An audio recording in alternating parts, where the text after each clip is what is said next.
I don't care. Time flies so fast. Before you know it, Lanterite's almost here again. The people of Liyue must have already started preparing for the most important festival of the year, right? Hopefully Paimon will be able to check out tons of great food again this year. Anyway, let's go to Liyue Harbor and see what's up. Yeah.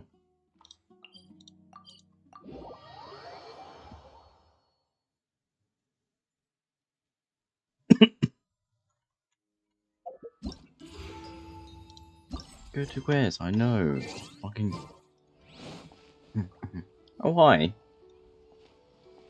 Paimon votes we go say hi to Xiangling first.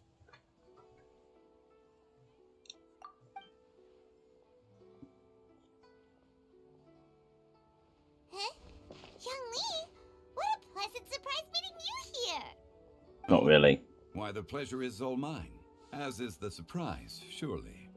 It must be fate that brings us together in this place. How have you fared as of late? Setbacks are inevitable over the course of a long journey. If you wish to share what's troubling you, allow me to lend my ear. There is no need to shoulder all burdens by yourself. You are too kind.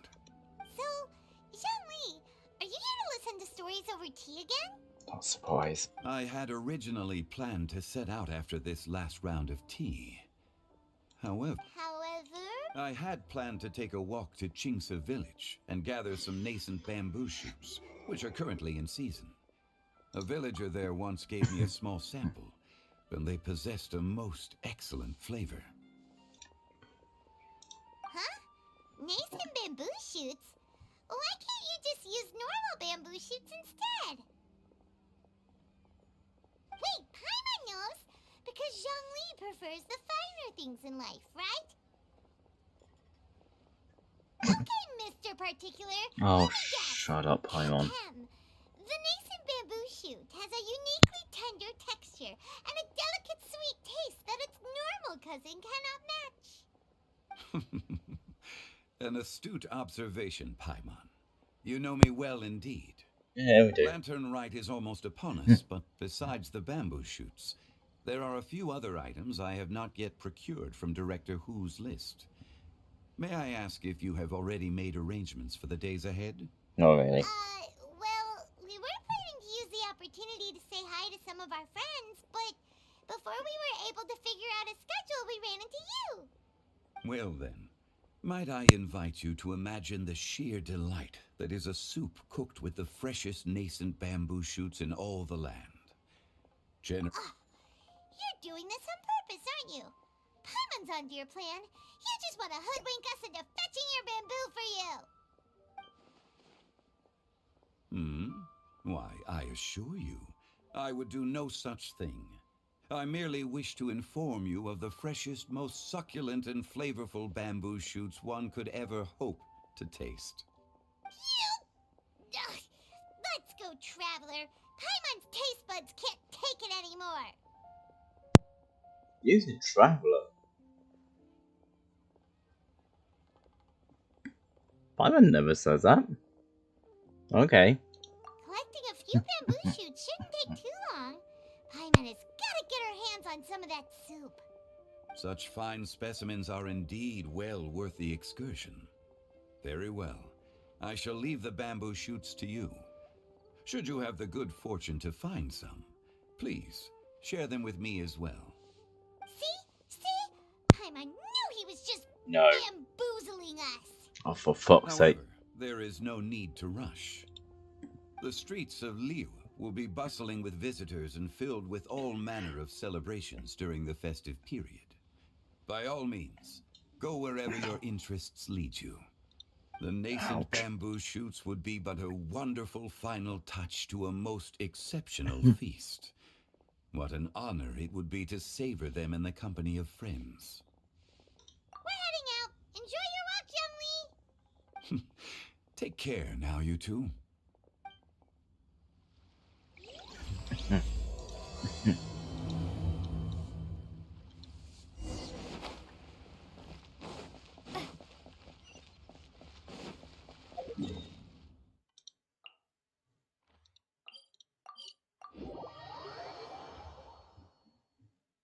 Bamboo shoot. Jesus Christ. Bamboo shoot. Nascent bamboo shoot. Oh! This one's only just sprouted! And it looks super fresh. Paimon thinks this is the one. These should be enough. Let's head back. Help! Help!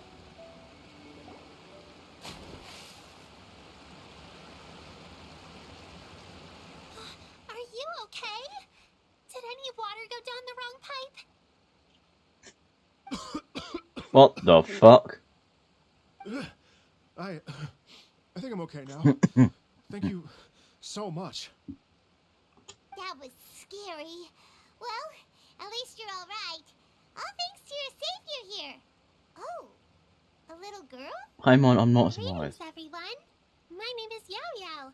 It's a pleasure to make your acquaintance. Yao Yao, okay. That's a new character name. She's so well mannered. My name's Paimon, and this is the traveler. It's a traveler. Don't give a shit. Just look away. I'm Dvorak, a musician from Fontaine. I came through Stone Gate, intending to head towards Liyue Harbor, but then I became captivated by the beautiful scenery, and before long, I was completely lost. Just now, I was so mesmerized by the waterfall that I slipped and fell into the water. If it weren't for Miss Yao Yao's help, I shudder to think what might have happened. It's all right, Mr. Dvorak. The splashing around the bottom of the waterfall means the stone path is always wet and slippy. You definitely have to be careful. Next time you're exploring an unfamiliar environment, try to focus on what's right in front of you. Don't let your mind wander. As long as you watch your step, accidents like this won't happen anymore. Yes, ma'am. I understand. I'll remember to be more careful next time. God damn it. Oh, are you hungry, sir? Oh, I'll be fine. Please, sir, it's quite all right. I was born and raised here in Liyue. It's only natural for me to extend my hospitality to any guests who are passing through. Jesus Christ, she's really damn Quite a long kind. journey ahead of you. It's very important to keep your energy levels up. I still have some lotus flower crisps left in my backpack. Why don't we split them between the four of us? Nah, I'm fine. I got. What a thoughtful kid! She even has some for Paimon. Surprisingly. You're welcome. Nah, that's fine. I can just eat a whole chicken. Mmm, so tasty. If only there were more. Having a healthy appetite is a good thing. It means Paimon's still growing. If I'd known I was going to run into you, I would have made a second batch. Hope you're taking notes, Traveler. This is how you treat your Paimon. Now you've got Traveller, What not do you my think, sir? actual name. Are Liyue snacks to your taste? I wonder if they're not sweet enough. No, they're perfect. When I was traveling through Mondstadt, I had a chance to try one of their moon pies. It had a meat filling, unlike these crisps. But apart from that, it seems like they follow a similar cooking process. Both are delicious in their own way. As for Fontaine's cooking, though, it's been a long time since I've had a taste of home. Sounds like you spend a lot of time on the road, huh? I do. It's part of my job. I'm one of the main organizers of the Iridescence Tour. Iridescence Tour? Doesn't ring a bell. The Iridescence Tour is one of the biggest music festivals in Fontaine. We're looking to expand, though. Our aim is to hold a festival in every nation. At least, all the main organizers share this goal. Unfortunately, it's a long story, so I'll spare you the details. But anyway, so the main reason I'm traveling all around Tavad is to promote our music festivals. But I have some personal reasons, too. Well, what are they? Just tell us already. Paimon, Let me see. they like to keep. Well, Okay. To explain it in full, I'd have to start with a story from my ancestors. I don't want to take up too much of your time. Oh, I love listening to stories. We want to hear it too. kind of got no choice. Okay, then I'll start from the beginning. The story goes that my ancestor, who was also a traveler, once slipped and fell into a lake during his travels. As he was sinking and gasping for breath, he heard a wondrous tune in the air. They say it was the most beautiful, moving melody he had ever heard. Even in that life and death moment, the ethereal music seized his full attention and almost made him forget the fact that he was drowning. When he finally came to, he found that he had already been brought ashore. Not too far from him stood an unfamiliar woman with an almost divine aura. Once she saw that he was no longer in danger, she left without a word. My ancestor tried to run after her to give his thanks, but although a mere dozen paces separated them, no matter how quickly he gave chase, he drew no closer and remained a dozen paces behind. In the end, all he could do was to bow in thanks to the woman as he watched her walk away towards the rivers and mountains in the distance, before at last he turned around and made his way home. Once he returned to Fontaine, he began to learn an instrument so that he could spread his story far and wide, just like the bards. After generations of retelling, embellishing, and dramatizing, people have come to think of that lady as something like a fairy. The story's become something of a local legend in Fontaine. It's called The Lady Overlooking the Lake. People now say that if you go down to the lakeside and play an instrument, so long as you play a pleasing melody, you will hear a fairy lady who is hiding out of sight, playing along with you. Wow! Well, yes. As it stands now, it's become a touch too romantic and detached from reality. But I understand the original story and its historical grounding better than anyone else. I wanted to find out the truth of this tale. So I decided to retrace my ancestors' steps and search for that lady's modern-day descendants. Of course, there's no way of knowing where my ancestor fell into the lake all those years ago. So I always knew that the search would be akin to looking for a needle in a haystack. I've spent many years on the road now, and I'm nowhere near as fit as I was in my youth. The wish that I've spent half my life chasing after has now become something of an obsession. Well, I haven't lived half of my life yet, but still, I understand how you must feel. Paimon too! It's like... imagine if you saved the center of a lotus flower, Chris. Oh, for Which God's is the best sake. part, by the way. Because you wanted to eat it another day. But then suddenly, sploosh! It falls into the water, never to be seen again! Paimon would definitely remember that for the rest of her life. There's no need to feel sorry for me.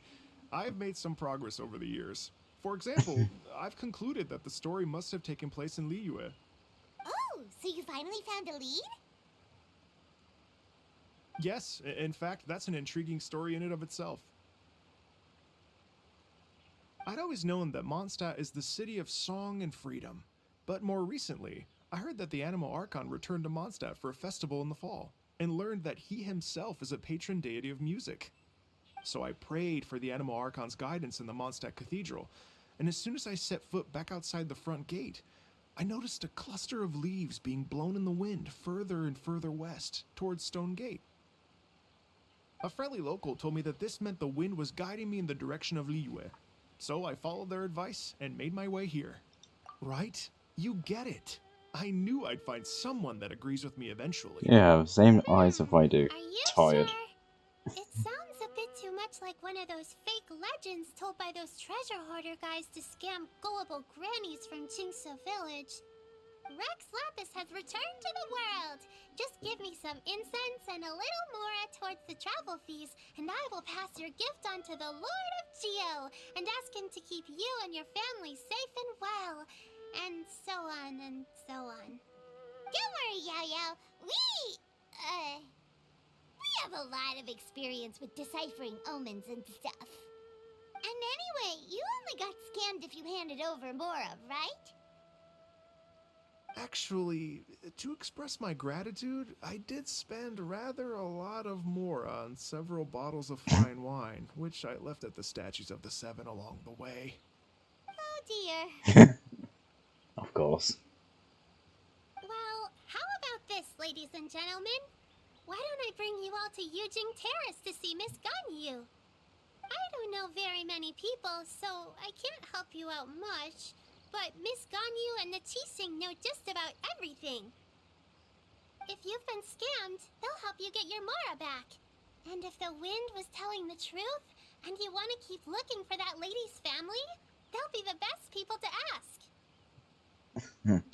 But you've already helped me so much. Well, I was gonna take some new medicinal herbs and plants I picked to Miss Ganyu anyway, so it's no trouble at all.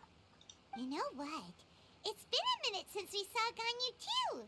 It should be nice to pay her a visit before Lantern, right? All right. Well, my sincere thanks to you all.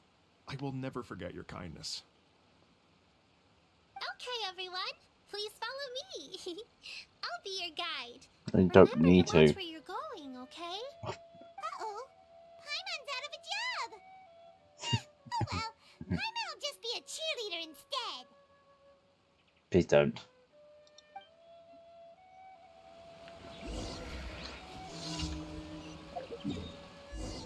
Meow.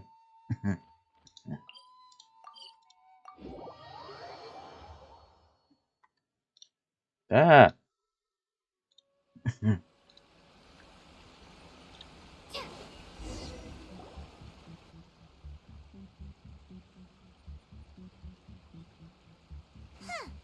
Kokomi isn't here yet. Why do I feel like this is a... weird. She doesn't seem like the type to show up late to things. How is she still not here? Let's go ask that soldier over there. I feel like I'm in the wrong story bit. Are you looking for Her Excellency? I'm afraid she isn't here at the moment. I don't know where she's gone. So strange. Not necessarily. If I recall correctly, Her Excellency has made special provisions for such a scenario in her general operational directives. Let me see. Yes, number 98. Should a visitor from afar come to see me, and should my whereabouts be unknown, direct them to proceed southward until they arrive at a tree with purple foliage.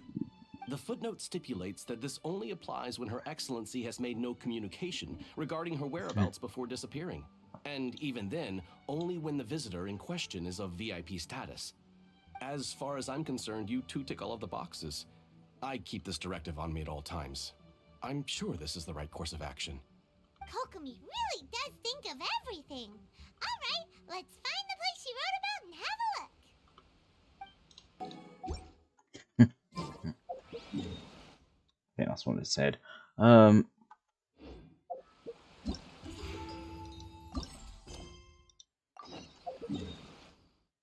What the fuck?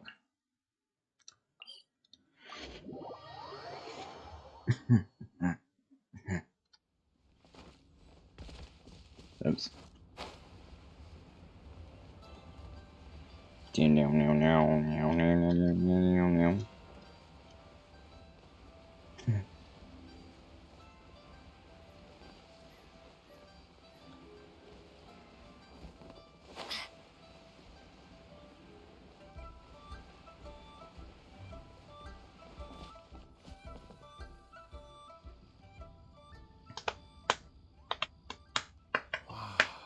Liyue Harbor looks very different from when I came last.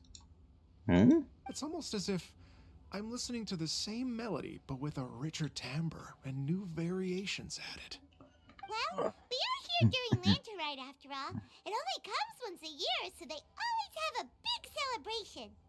It's fair to say that this time of year is when Liyue Harbor looks the prettiest. Great. Let's go and check it out. I can't wait to get into the city and see it all up close for myself. The streets are breathtaking. Smiles and laughter everywhere I look. It's contagious. Come I on. can almost feel the music in the air. Come I on. have the urge Oh. to start waving my conductor's baton. I'm glad that you're enjoying the city.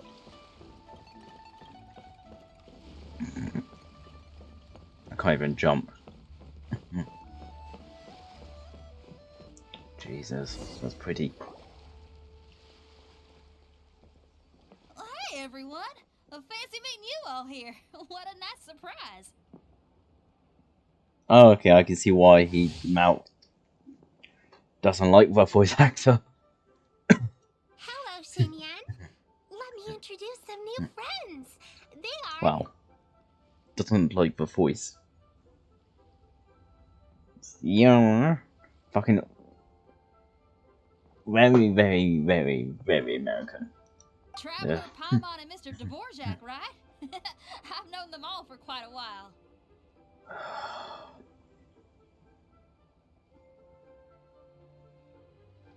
Heavy metal fan. Yeah, I can see why now the voice doesn't really feel right. When I was last here to advertise a Liyue stop for the Iridescence tour, Xinyan was one of the few people willing to give me the time of day. Well, feels like I've been chasing this Iridescence tour bandwagon halfway around the world, but I keep getting stood up. What's going on, Mr. Dvorak? I'm so sorry, Xinyan. We've had a string of terrible luck recently, and every time we've Divorce tried to put on a Yak, show, not something or Divorce other has Yak. come up to stop our plans from materializing. Is that right? I guess it can't be helped. So, what brings you to Liyue Harbor at this time of year anyway? Thinking of putting on a music festival during the Lantern Rite celebrations? A Lantern Rite music festival? Yes, please! No, I'm actually here on personal business this time. Oh, so no Lantern Rite music festival? I mean, Why am I that's not just complaining up to about me. with a voice actor Hosting a when I'm music used festival to takes a lot different of voices? funding and personnel. Moreover, I've never worked with the Liyue authorities before. So I'm Even really if I damn were to tired. start putting something together right now, I think it'd be too rushed.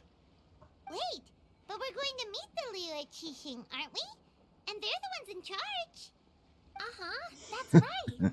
Miss Kuching and Miss Ningguang can make anything happen. You mean, what? This is the perfect opportunity! Well, sure, it might not work out, but it can't hurt to bring it up as a suggestion. Please shut up.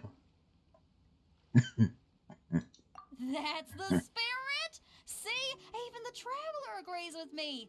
Mr. Dvorak, don't let yourself be put off by the fact that a few things haven't worked out recently. As for the performers, I can put you in touch with some local artists. My friend Yunjin is a well-known opera singer in Liyue. With her support and a commissioned song from the Yunhan Opera Troupe, we should be able to get something going. But what about you, Xinyan? Are you just going to sit this one out? What do you take me for? If we actually managed to make the Iridescence Tour Lantern I don't Grand know. concert Never a fucking reality, met you. You think I'd let anyone else perform the opening act? This is my first time meeting you. There's that rock and roll spirit. What do you say, Mr. Dvorak?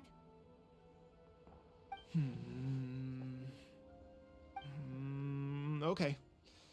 I'll give it a shot.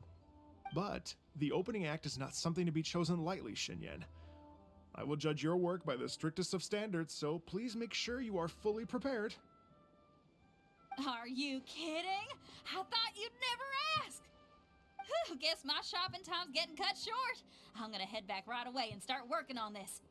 Yao Yao, if you run into your senior on the way to the Qixing, please send her my regards. Okay, I promise I will. Good luck with your music, Xinyan. You've got this, Xinyan! So about the senior of yours Xinyan mentioned just now. Is that anyone we know? Oh, just up there. Go on. It's Xiangling. She's mentioned you two before. Xiangling's always thinking about cooking. Whenever she gets scrapes or burns, she just leaves them to heal by themselves. She definitely needs someone around her to look after her. I know you must have looked out for her a lot too in the time you've known her. So No. thank you for that. I don't know her. This is just my first time meeting her. Bird. Bird.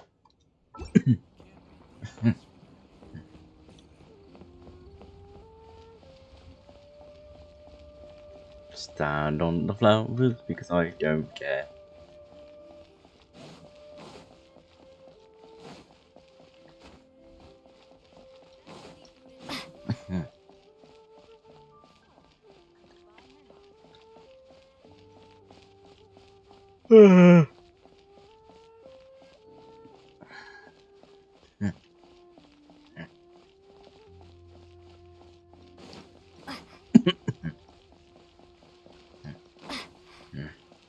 Rest assured, she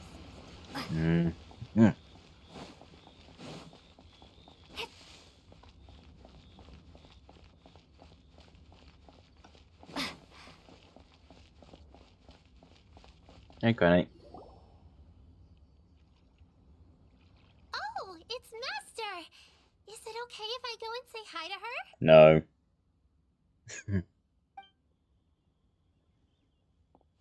Oh, calm down now, dear. I'm not about to run off anywhere. I'm not a bundle of energy like you.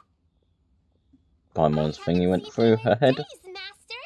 I've missed you. Oh, bless you, Yao Yao. You do say the sweetest things. Ah, look who it is.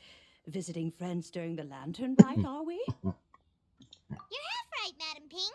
We were also trying to help out Mr. Dvorak over here. We were on our way to take him to see the Qixing. Hello, ma'am. I am a musician from Fontaine and an organizer of the Iridescence Tour. I don't suppose you've heard of it. Master! The Iridescence Tour is a super famous music festival. Oh, an old lady like me wouldn't know much about that sort of thing. A music festival, you say? It sounds terribly exciting. Oh, right! Madam Ping, how would you feel about that? You're an elder of Liyue, and you know all about Liyue's cultural traditions. Hearing your thoughts would definitely help us figure out how best to No, this is approach it. definitely not a god. What? For example, do you think it might be a bit too modern, or is there any other issue? Why, not at all. Music pays homage to history and culture, and it can also be a bridge between different civilizations. Times change, and the music enjoyed by the youngsters of today is no doubt very different from the tunes I was accustomed to in my youth. Nevertheless, all fine things in life can be appreciated. And so, I look forward to it immensely. Hear, hear. I do believe that, my own dear grandmother aside, you are the wisest old lady I've ever met. Goodness gracious, you're all being suspiciously sweet today. Yao Yao, whatever have you been feeding them? Sweet. Master, you're in such a great mood today. You're even cracking jokes with the rest of us. Oh, well, I'm sure you must have plenty to be getting on with, yes? Run along now. Don't let me hold you up. Thanks, Madam Ping. We'll see you again soon. Nope. No BS. First thing is fine.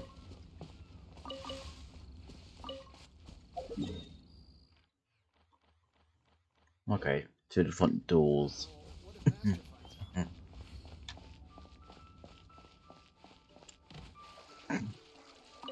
Back wall into the water.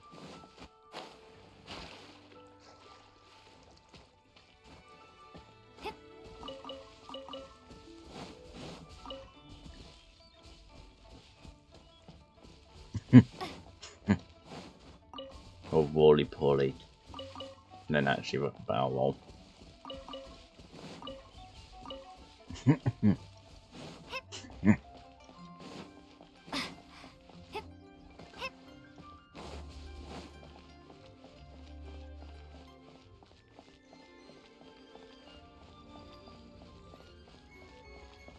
Oh look, there's the goat.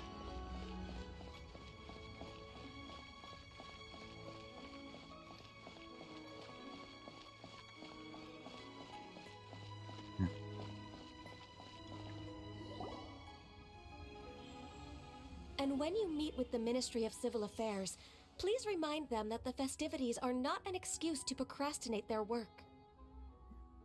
Understood, Miss Ganyu. I'll take my leave now.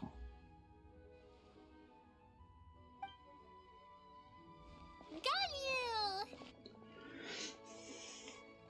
you! What brings you here, Yao Yao?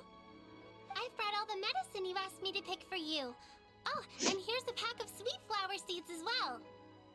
Also, these dried genshin leaves make a great pot of tea that's very good for you. I know you've had a lot to deal with at work recently, but you shouldn't push yourself too hard. If you're not careful, you'll end up falling asleep in the grass again. Well, this is weird. It's like a responsible younger sister talking to their disorganized older sister.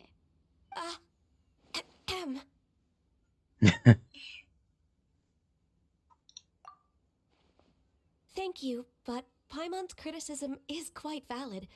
I do have a tendency to neglect matters outside of work, and that's something I should improve on. Oh, my apologies. I don't believe we've been introduced. Paimon will do the honors. Please don't.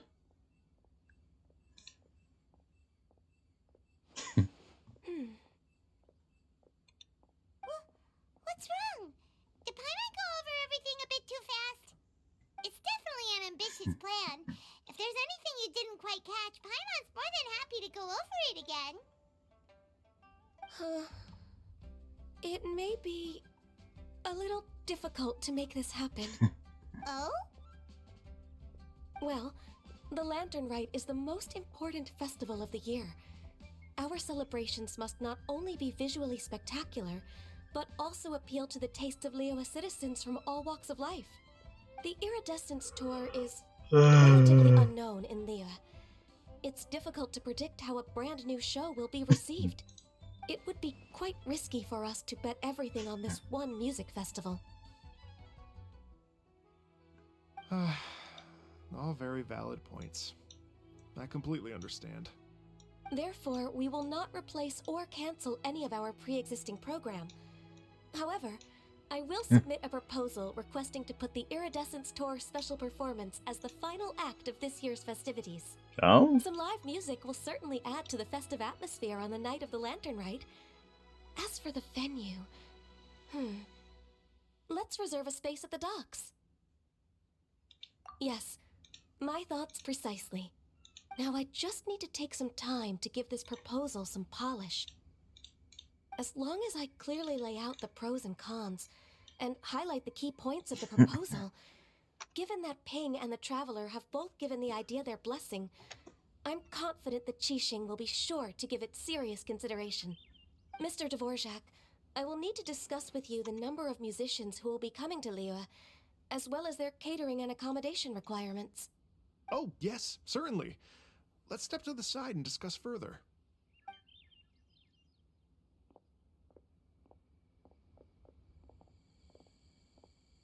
As soon as there's work to do, Ganyu's as diligent as ever. I couldn't agree more. Master once said that everyone has things that they are good at and things that they are less good at. So, with that in mind, Ganyu shouldn't feel compelled to become perfect at absolutely everything. I'm good at killing gods, apparently. People, so that can be left to me. Wow. Hey, Yo-Yo, can you take care of Paimon too?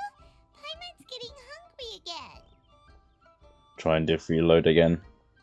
I'm afraid my backpack's empty now, but if you let me know what you like, I can bring you some of your favorite dishes next time we meet.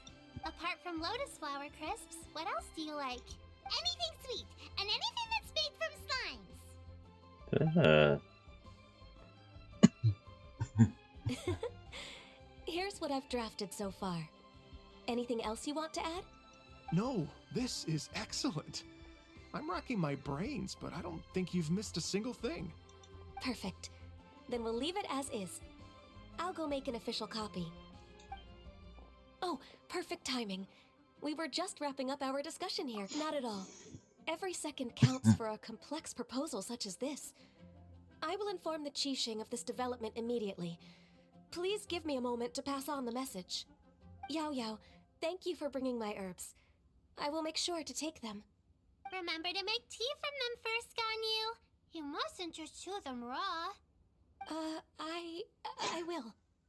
Show them war anyway. Okay, I should be getting back.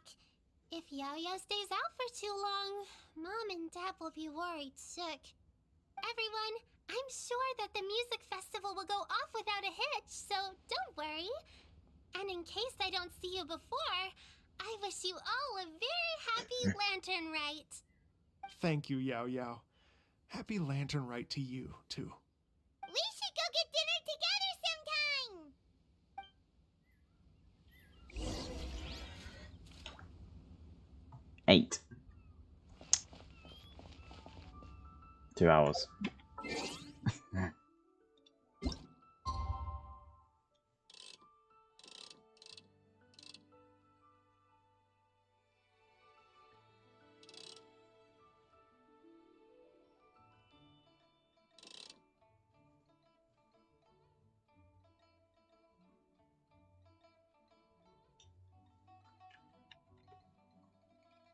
Yeah, that's close enough.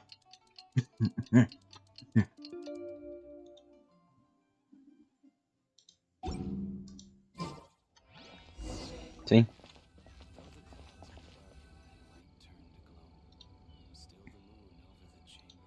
Greetings, Traveler, Paimon, and Mr. Dvorak. Call me Kuching. Ganyu has brought me up to speed on everything. I'll get straight to the point. The Qixing have approved Ganyu's proposal. Over the next few days, I will be working with Mr. Dvorak on behalf of the Qixing to facilitate the organization of this concert. Yay! That's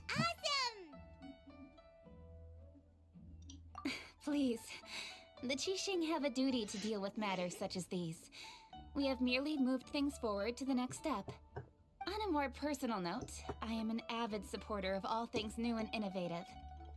As such, it is my privilege to work with you on this exciting project.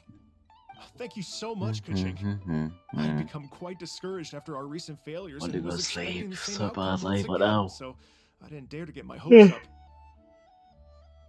Never in my wildest dreams could I have imagined this going so smoothly. It's like a dream come true. Right. Time for me to Internal call in the Futuri comes performers. along To and says stage hello. a concert at a high-profile event like this is a rare opportunity. We'll make sure it's a night to remember. Yes! Our music band's finally getting fired up! Yes, indeed. I know exactly what I'm doing from here. For a musician, music will always be the language they are most fluent in. About the fire lady. Oh, that.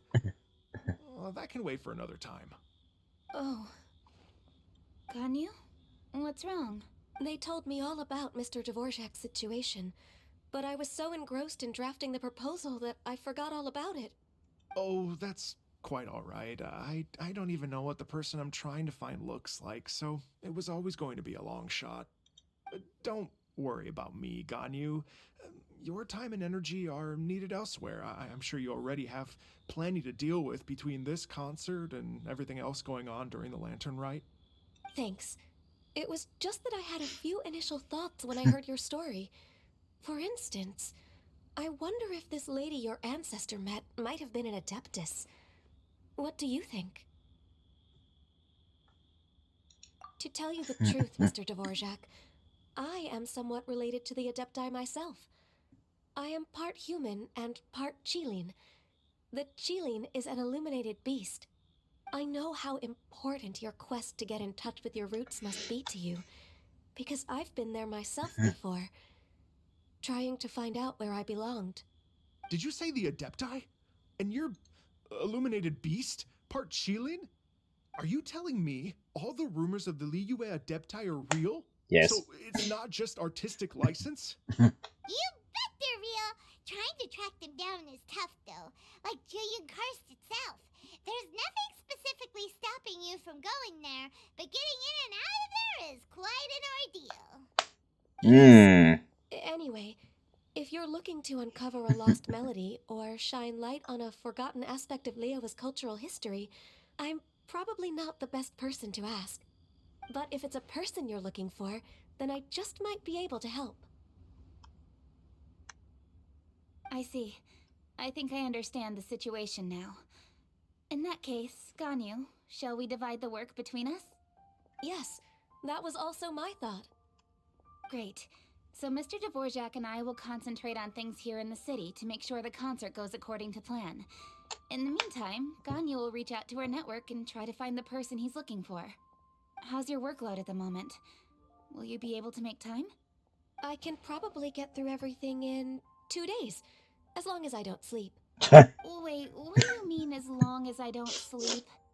Even for someone with illuminated beast blood in their veins, working for such an extended period without a break will take its toll on your health. Oh, I know that Not fact. so persuasive coming from Kuching. Be it but 3 moons from the start, he who returns is not he that departs. Even I know the importance of maintaining a healthy work-life balance. I In don't. that case, 3 days. Alright, I can work with that. If you have the time, would you join me for this search? You're well known to many of the Adepti and respected among the people. I'll feel much more at ease with your company. Of Okay, course. then let's meet back here in 3 days. My nose jumped. Watch this space, Mr. Dvorak. We'll get to the bottom of this. You're all so helpful and kind. I just... Just think. Imagine if we found the Adeptus lady, or one of her descendants, and got them to come to the performance. Wouldn't that be amazing? It'd be such a happy reunion. And that's exactly what this festival's all about. You're right. Okay, I'm gonna pull out all the stops to make this lantern rite a true extravaganza. We should probably get going. Mr. Dvorak, could you come with me to confirm the site? Ooh, we're coming too. No, we're not. I was wondering, what are your thoughts on music? What does it mean to you? Music sounds nice? Yes. Truth be told, the question of what music means to people is one that I've been pondering for quite some time. It's right there. Let's revisit this question after the concert.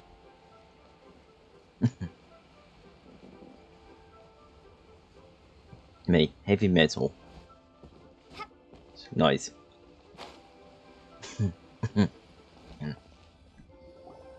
Lady Yuhang? Baiwen, what is it? Per Lady Ningguang's orders, I've been gathering intelligence outside of the city with the goal of uncovering and dispatching any trouble ahead of the festival. I am told that a strange melody was heard somewhere along the coast. I was wary of investigating further on my own, so I was just on my way to report this incident to Lady Ningguang. But I'm worried that if we don't act right away, we may miss the window of opportunity to take appropriate action. I understand. In that case, Yeah, Kuching, you're busy enough as it is. There's a ton of different things in the city that needs your attention. Leave it to us. Don't worry. Whatever it is, we'll definitely be able to handle it. Well, she will handle it. With the Traveler on the case, it's as good as dealt with. The bloody face. This will be a great help. I will inform Lady Ningguang about the situation. Once it's resolved, please come and find me again at Yujing Terrace and let me know. Will do. And say hi to Ningguang for us. you have my thanks too. Stay safe and come back as soon as you're finished. Good luck. This way. Oh, Christ.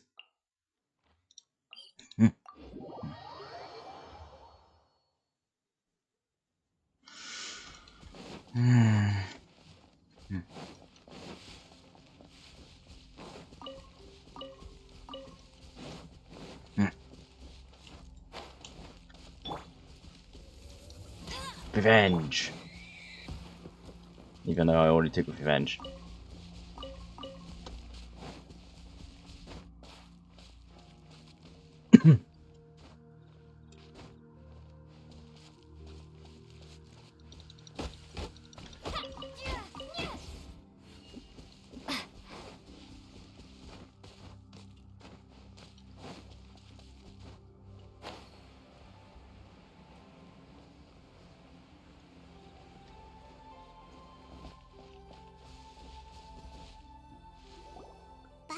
said this strange tomb is coming from around here, right? But Paimon doesn't hear anything. I was just wondering who in their right mind would come out to a place like this. So, it's you two. Oh, hi. Yeon! How'd you sneak up on us like that? You nearly gave Paimon a heart attack. How many times have you had a Pretty heart alive attack? to me. Can't have spooked you that bad. Yeah, I'll go meet you soon. Fair enough. Ah, you're here for that too? Saves me a bit of explaining. Come with me. I've already reconned the perimeter, so we should be safe. Take the stairs down here.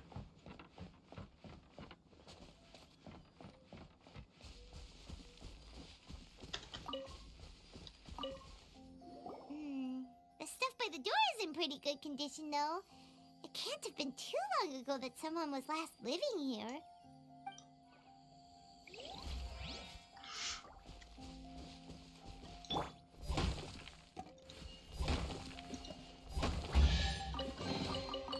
I'm surprised that I don't have that. This place is completely empty. There's nothing valuable left here at all. How can you see through the window? The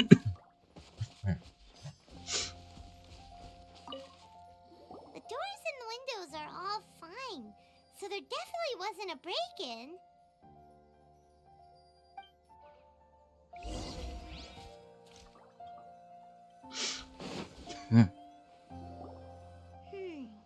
How strange. It looks like it's been looted, except for the fact that there's no sign of a struggle. The bad guys could have sneaked in while the owner was gone, but then how do you explain why the door and windows are intact? Seems you've done a pretty thorough inspection. So, any theories on what might have happened here? Yeon, you didn't hide some of the evidence from us on purpose, did you? Why would I make this more difficult for you? We're on the same side here. Okay, well, Paimon gives up then. Paimon's got nothing. What You always about got you? nothing. Give up as well? Your instincts are pretty good. Or perhaps it's not instinct. The strange melody is one of the few pieces of information you have available, after all. Let me share a folk story with you. Please don't. A long time ago, there used to be a group of bandits in the Liyue countryside who would sound a horn every time they were about to raid a village. But it wasn't a rallying cry to rouse their fellow men. It was a disconcerting tune, meant to intimidate the weak and warn them of their impending doom. To escape with their lives, the villagers would abandon their homes and flee overnight, taking only their most valuable belongings with them. Everything else was left behind. The bandits were eventually brought to justice, but the fear and trauma remained in the villagers' hearts. Whenever they heard that melody, they would feel like their lives were in danger once again, and flee immediately. The culprit of this crime exploited that very fear to get access to this house without having to force their way in. That's quite the story. The victims obviously will have gotten quite a fright, but at least they won't be in any great danger. The important thing now is to find this copycat criminal. On any other day, that'd probably be a good idea. Unfortunately, it's not gonna work today. Take a look around and you'll see what I mean. This criminal is clearly well-versed both in using music to commit crimes and in making a clean getaway. Not only did they stay off the muddy road to avoid leaving footprints, it looks like they were also careful not to bring any gadgets with so much as a trace of elemental energy. Evidently, they were intent on keeping even the most experienced investigators off their trail. Unfortunately for them, I'm one of the best trackers in the business. They're not about to get away with their little scheme on my watch. So basically, if we want to find the culprit, we just need to follow Yeon. Yay.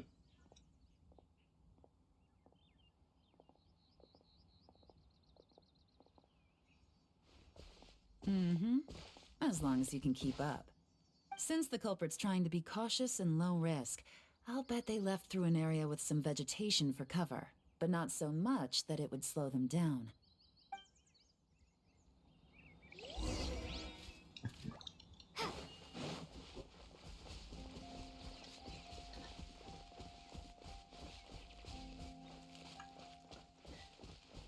Here, look at this. No. These tracks are superficial, but they definitely didn't occur naturally. Something heavy was being dragged this way, meaning we're headed in the right direction.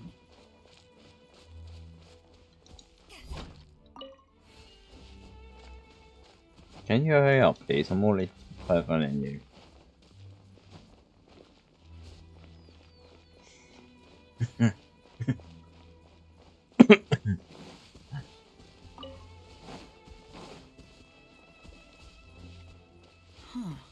Their pace is increased. Normally, people carrying a heavy load slow down as their journey goes on and they start to tire. Whatever's motivating them to speed up must be psychological. For instance, reaching the home stretch.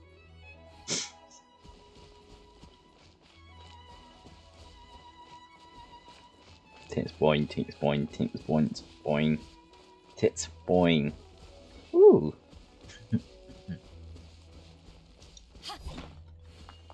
I got a sneeze coming up.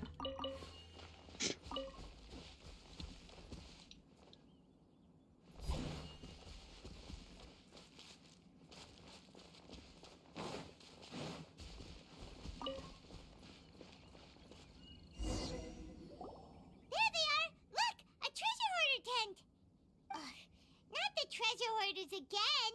Come on, let's round them up.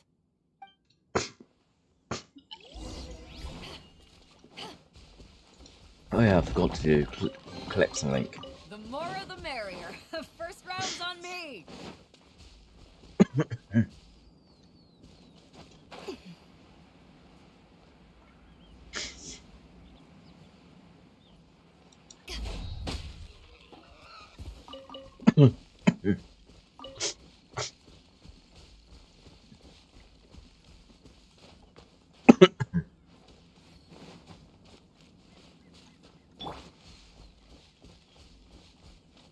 Don't mind me.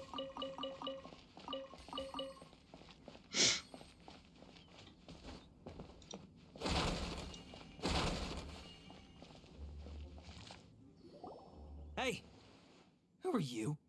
Where did you come from? Space. The evidence is conclusive. No, it's gone. Okay, confess and we'll go easy on you. My patience is running low, so why don't you do us both a favor, You kidding me? You think I'm scared of you? Perhaps not, but you should be. Have none of the fucking treasure holders.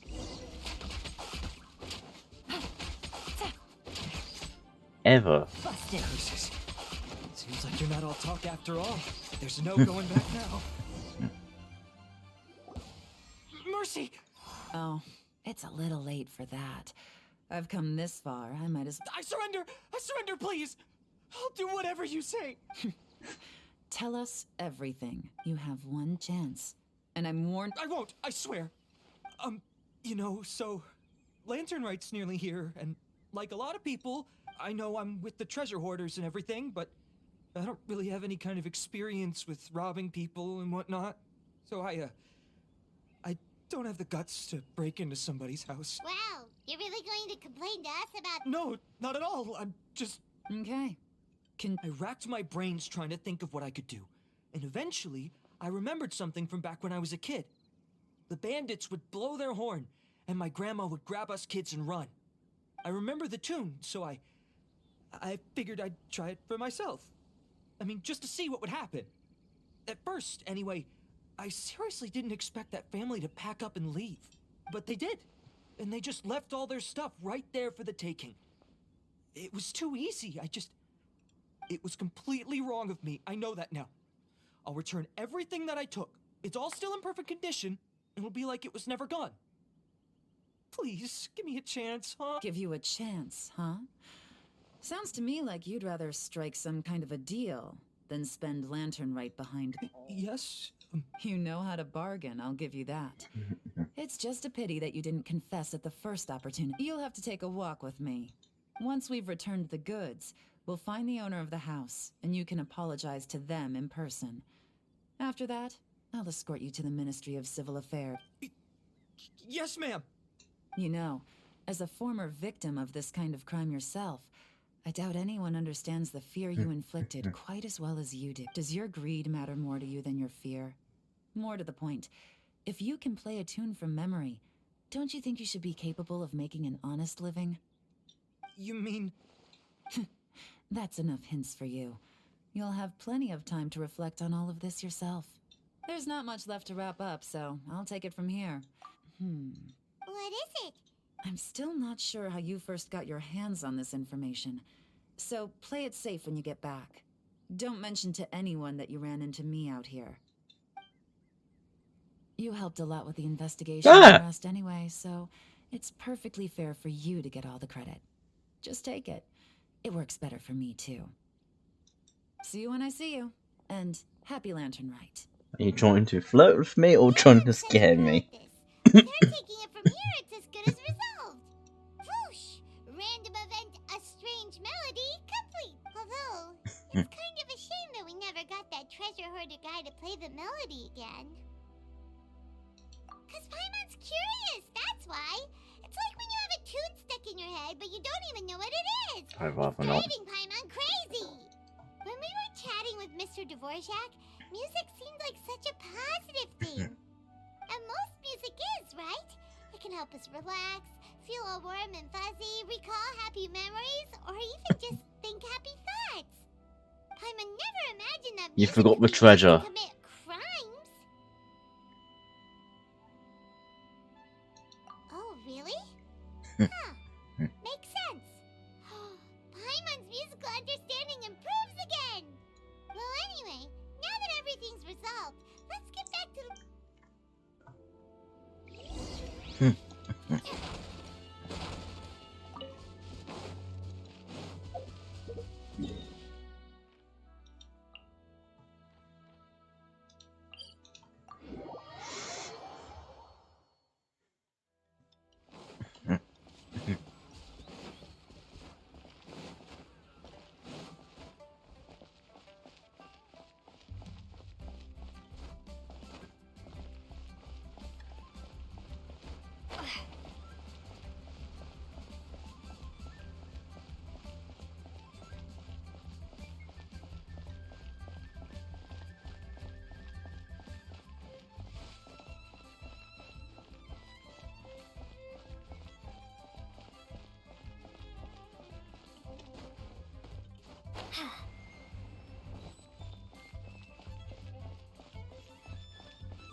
Lemon.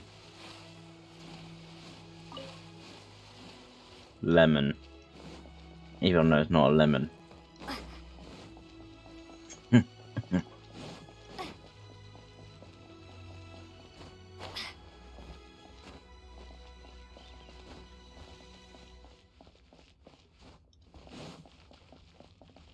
Byron, we're back! Everything's all sorted! That's great news. Oh, please.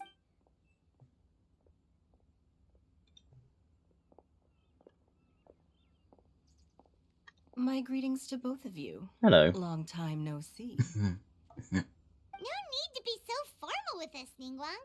We've known each other for a long time now. You must be super busy with all the preparations for Lantern Rite. Don't mind us.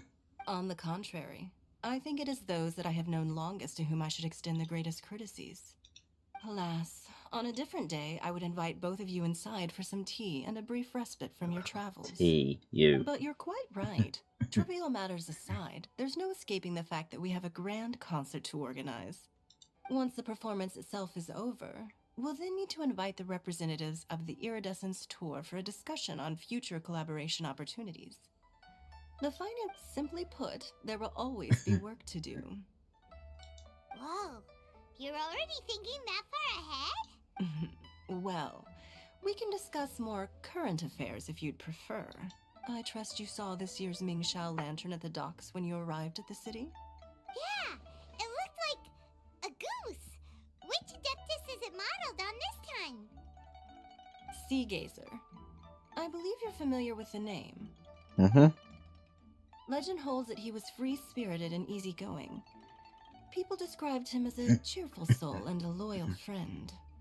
On this marvelous lantern rite, we pray that the fallen heroes may be guided home. If the sound of music can flow like the rivers and streams into every corner of the land, perhaps the souls of those who have gone before us will hear the song of a new era. I wonder whether the melodies will be to their liking. Oh, they're gonna love them. I'm sure of it. At least, if the guy you mentioned is anything to go by, the Adepti and Heroes of the Past sound like a positive and free-spirited, cheerful bunch. They're sure to be open to new music. Well, let's hope so. I heard that you'll be going on a search with Ganyu to find the descendants of a fairy lady from a Fontaine legend. I'm sure this quest to uncover the truth behind an ancient story will turn into a most charming tale. Do share it with me, won't you? I couldn't bear to miss out. Idea just puts a bear there. Can a bear to miss out? Ooh.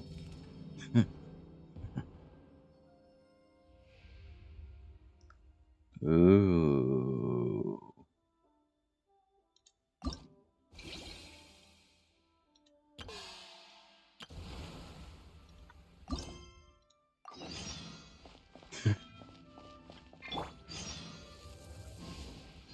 Bird!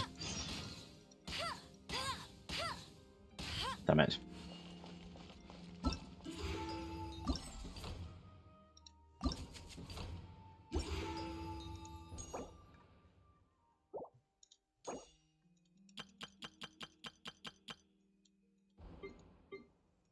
Who are you again? I don't know who you are.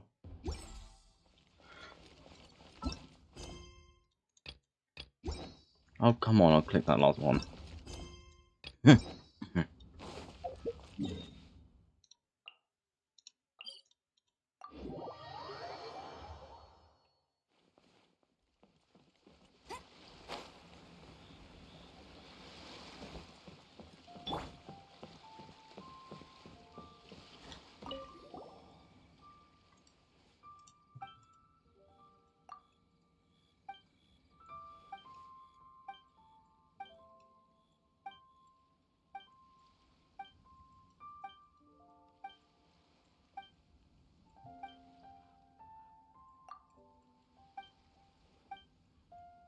Ow.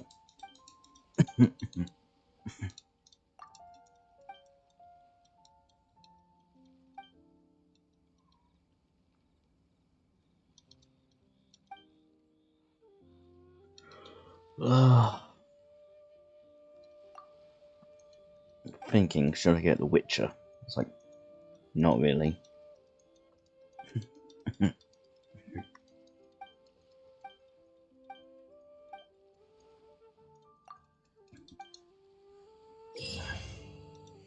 Boat.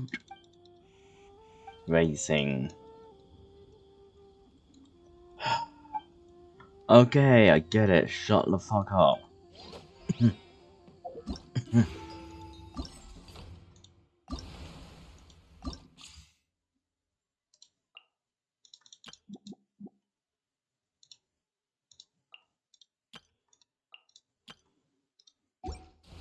Three different types of ones that I'm probably going to just suck ours, get a tiny bit and... Oh, I hate co-op. Worst fucking thing ever come along. Why the fuck do people like the multiplayer system on it? Multiplayer sucks ass. Oh, multiplayer's good for it. No, it isn't. It makes people not want to fucking play it.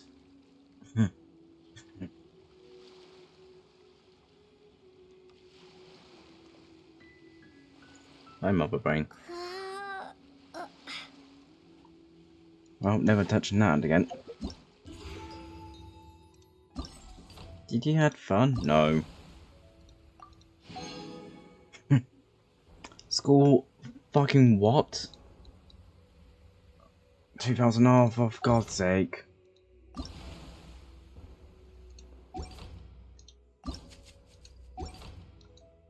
Uh,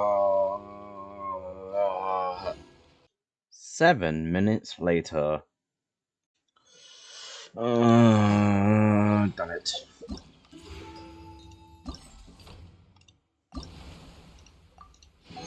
Can only wait for that. Go to you.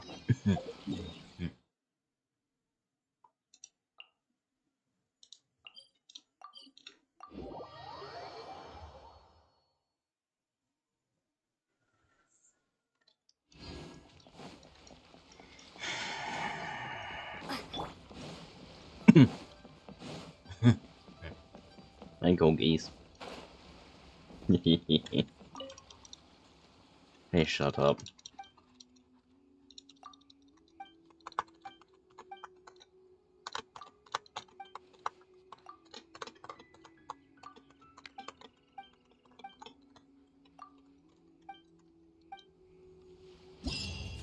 Oh god, there's another one. There's another. Is it a multiplayer system?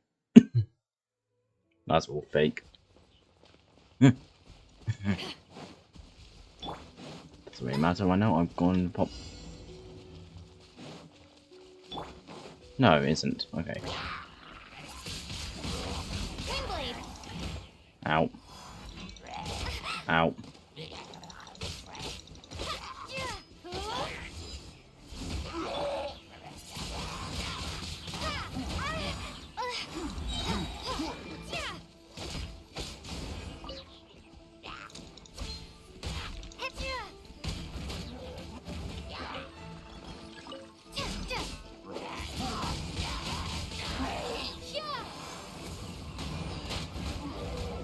My loot! My loot! My loot!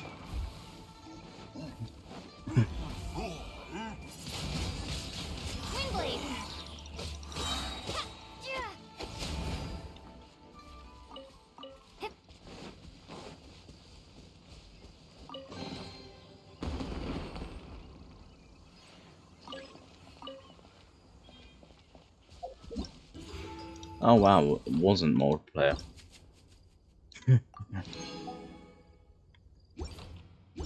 That's fucking good. Because I really, really don't like multiplayer. Don't want to sit 7 minutes through that crap again.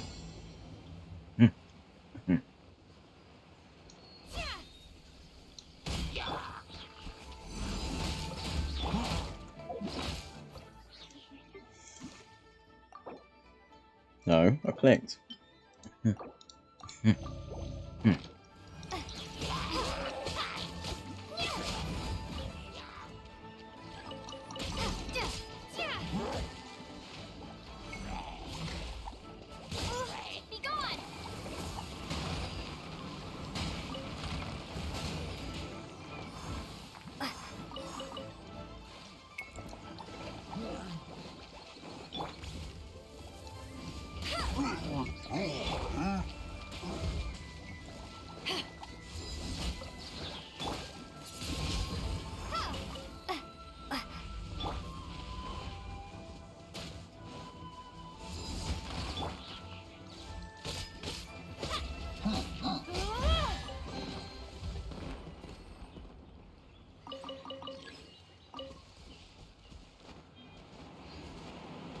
Come on. Jump. Where am I going? Over there. I'll get that other treasure. It's on.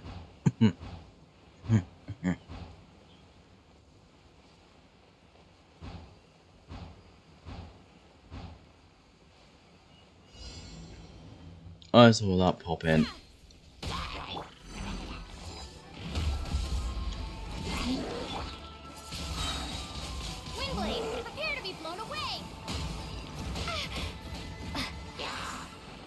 My loot!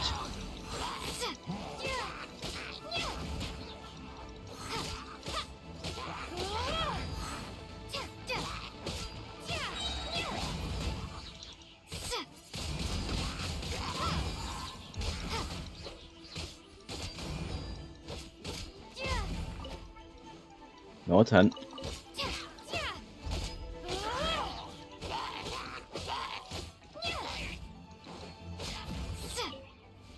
What's loot?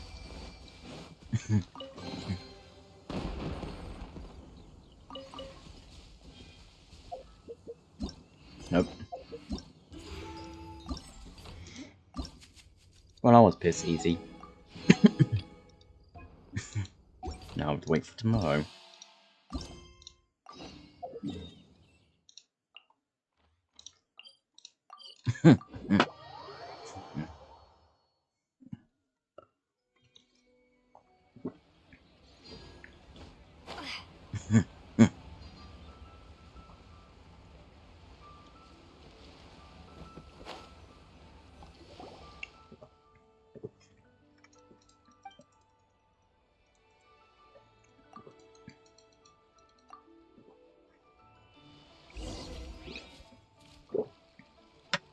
Oh, is it that? By the way.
And even just so much fireworks on the side. Sets off my maniac side.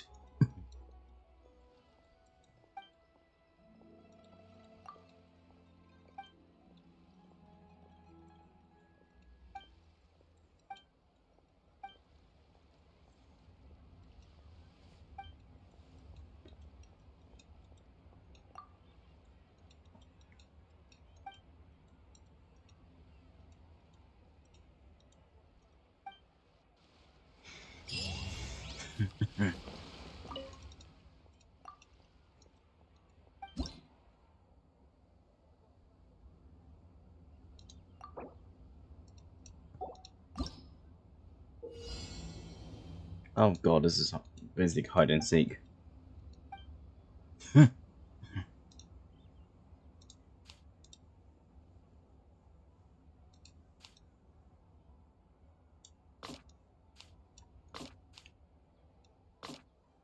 Or one of those.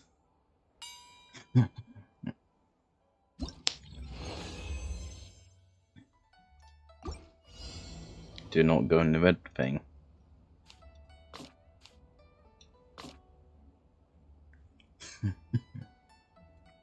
Red bad. Okay.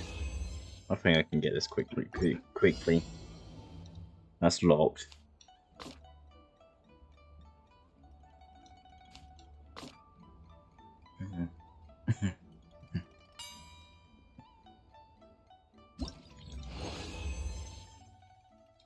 Done. Easy peasy easy. I will easily be able to do the rest.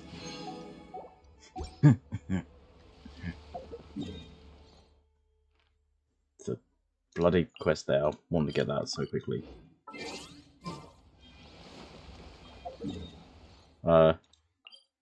Quest.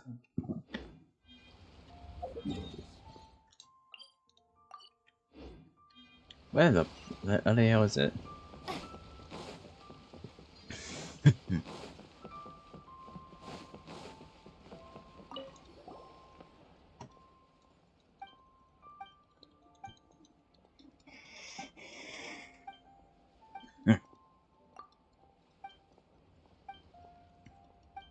Oh, hi, Fatui. In the background.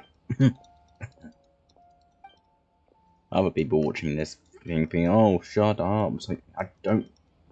Anyone else watching this will be probably surprised that I don't care. Hey, shut up. Kind of want to speak to this Fatui.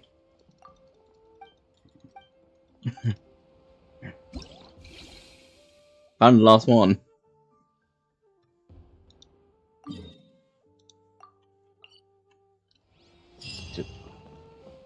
You're solid for a minute.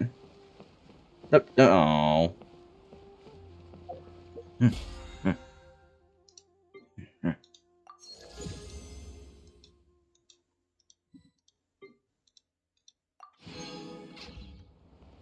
Oh, and there's another Fatui.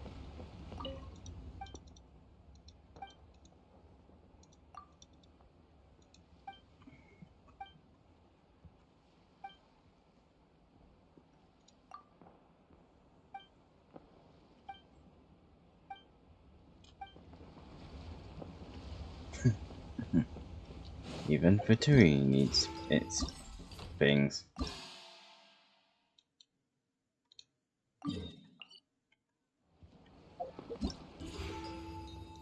Oh, that. I will go over there.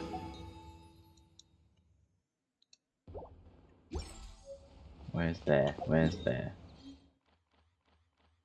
Over there.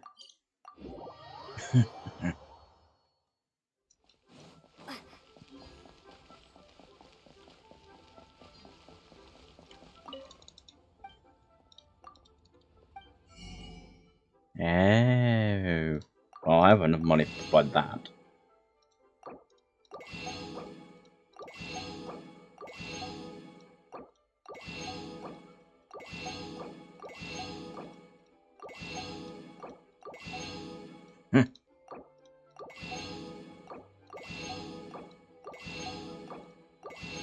And that's it.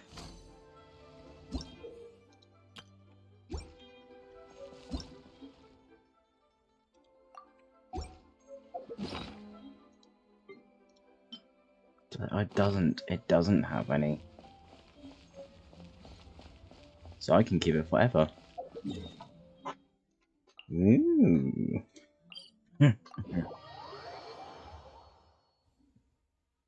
Oh god, well, editing. English English those are not my forte apparently.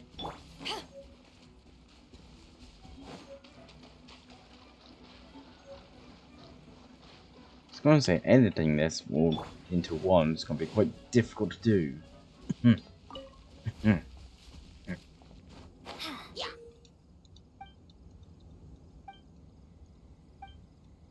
Yeah, it's just amazing one.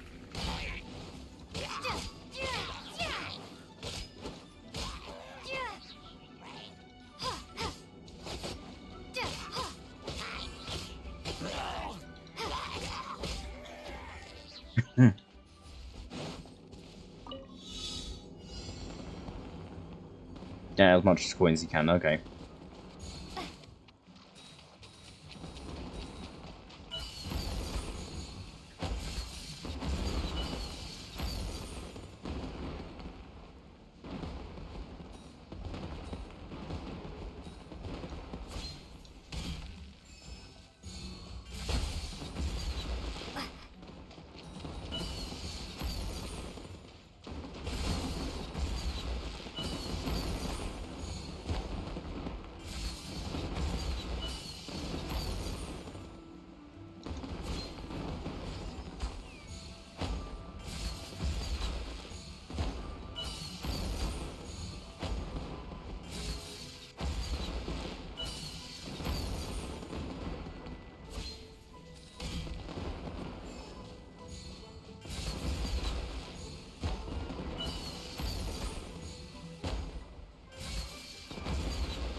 Missed one coin. 2 coins. Oh well.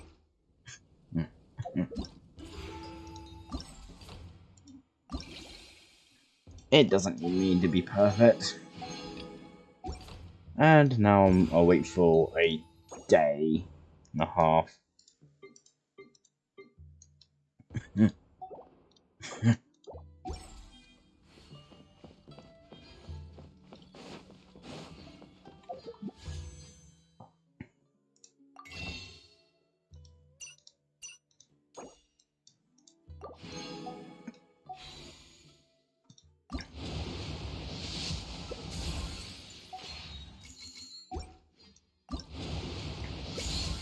But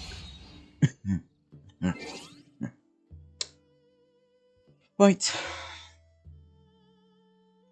I was doing my dailies. Ah, it's Ippei and Shinojo! What? You forgot already? Yes. That one is Shinojo. Back when we first arrived in Inazuma, we escorted Hiragi Chisato out of Rito with him. Remember? That's how we got out. No, I don't Next remember. is Ippei, Kujo Kamaji's servant. That day when we hung out with A, he came and told us that Kujo Kamaji had gone missing. He was really worried. No.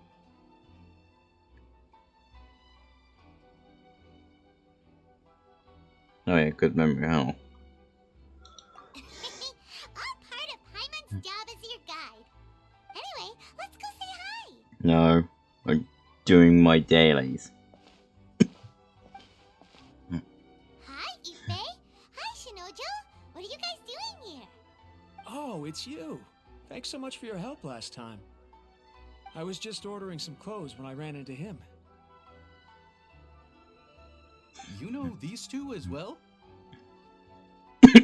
Yes, they helped me and Master Kamaji out a great deal last time. I've never That's had the why I chance know to say thank everyone. you properly.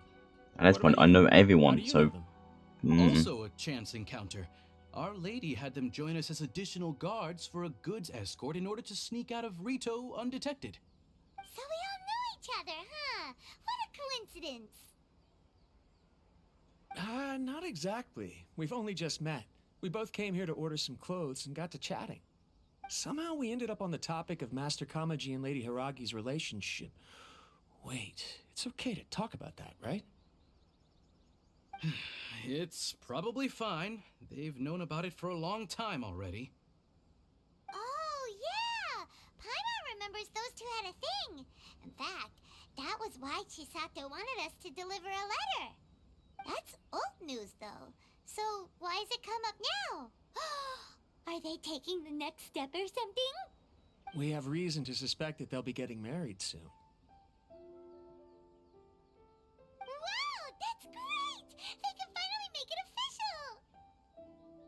Of course, this is just personal speculation. They haven't announced anything, and we wouldn't dare to ask. I was instructed to place an order for some formal wear for a big banquet. Turns out that Ippei received the exact same instructions as I did. They're both preparing for a banquet at the same time. They're both purchasing the kind of fine wine and confectionery normally reserved for big festivals.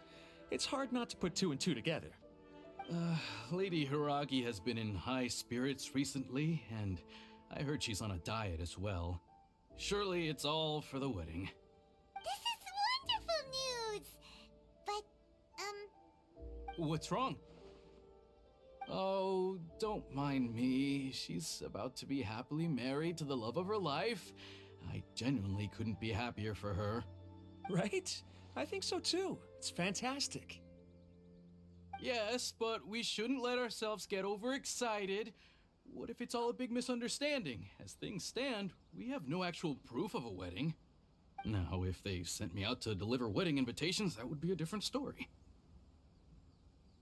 Shinoju doesn't look like he's taking this very well at all.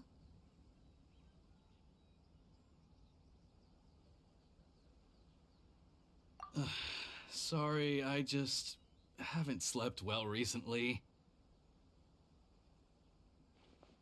I'm ashamed to be so out of sorts at work.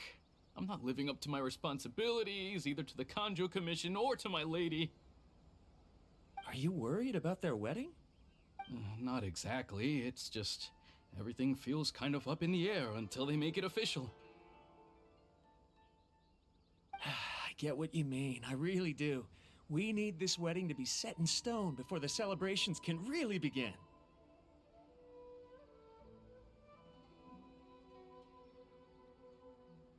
What should we do? Should we just straight up ask them?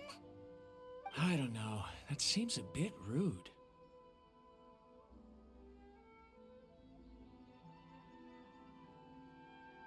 Right! If Ayaka knows about it, that means it's a sure thing. I don't think it's a good idea to bother the Yashiro Commission about this. It's fine. She and Ayaka are practically best buds. There's nothing to worry about. I see. Then thank you. Thank you very much. Having a definite answer will stop my thoughts from running wild. Let's go to the Kamisato estate.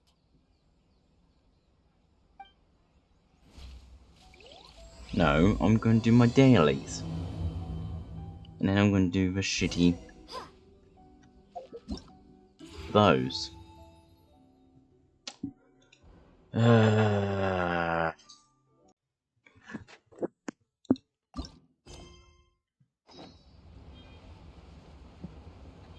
Dailies done? No, not dailies. Challenges.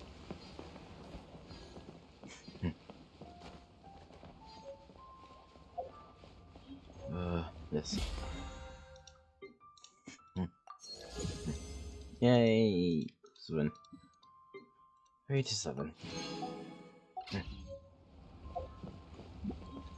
8.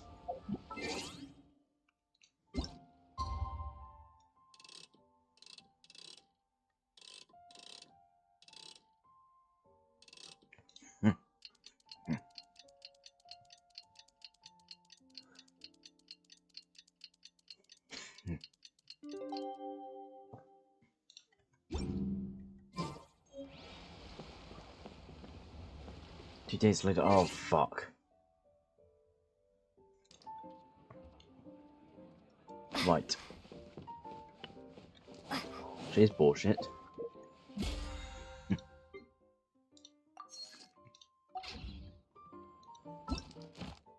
I hate you.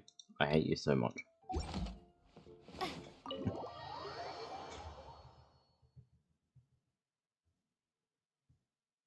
Just one nut.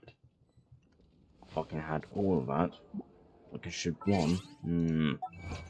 Fucking bullshit. Yeah, I'm angry. Fuck off.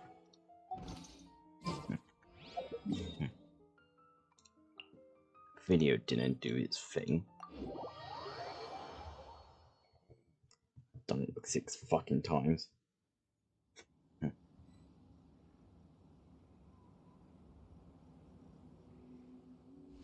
am I going?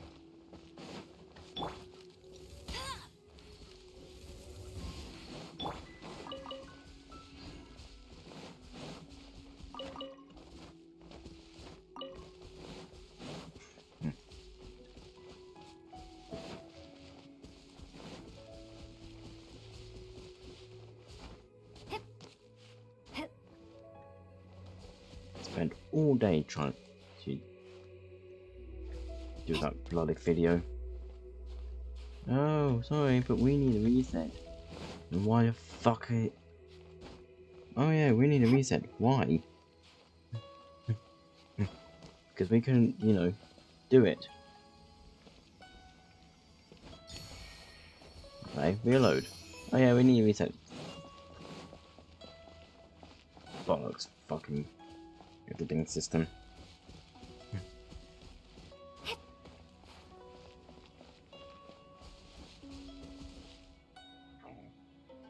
Why did I make that? Oh.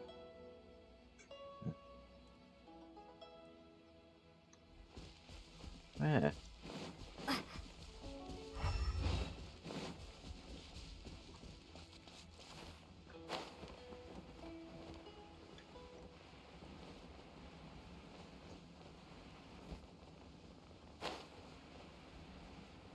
Where?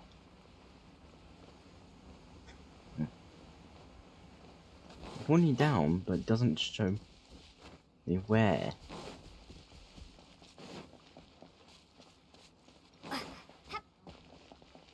not there.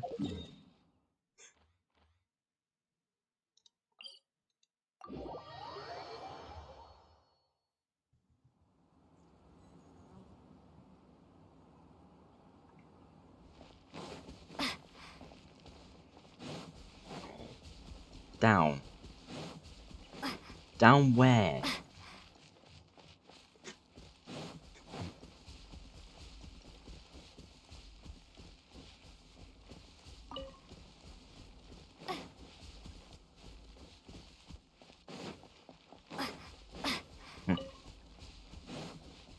What the fuck? Down where?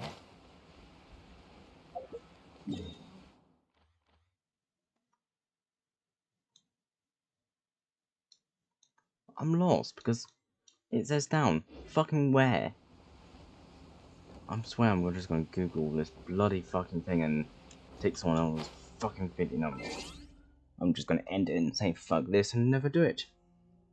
Is my fucking game glitch? Cause so I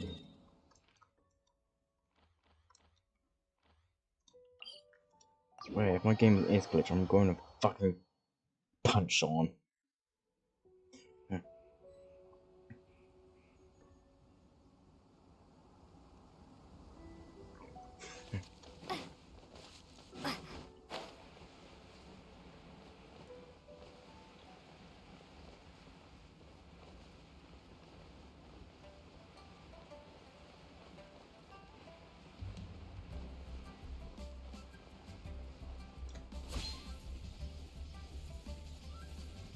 Not here. I'll protect us.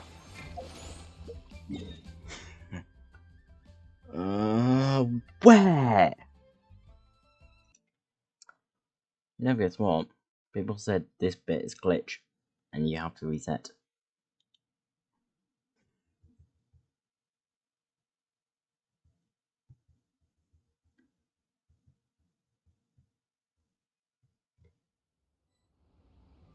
See?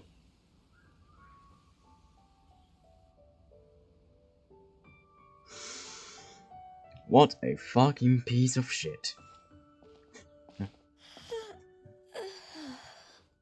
Greetings, traveler in Paimon. What time is it? Are you okay, Ganyu? You were nodding off there. Didn't you sleep well last night? Yes, say that in Discord. I'm fine. Don't worry about me. Let's discuss the matter at hand. Since last time, I've been thinking a lot about the story Paimon told me. In essence, someone rescued a drowning man and performed some music. If that were all there was to it, it could have been many people, human or Adeptus. But the tune was allegedly so wonderful that the drowning man forgot about everything else, even his own impending death, and only came to his senses after being brought to shore. Perhaps there was an adeptal power at work in that music that he, as a mortal, could not perceive. Or perhaps he sensed a power surrounding him but lacked the words to describe it, not knowing where it came from. Either way, if this part of the story is true, then the rescuer has to have been an Adeptus. You really think so? But this story is all the way from Fontaine. Isn't this a bit of a long shot? Also, Paimon's really curious about how people from Fontaine think this fairy lady looked.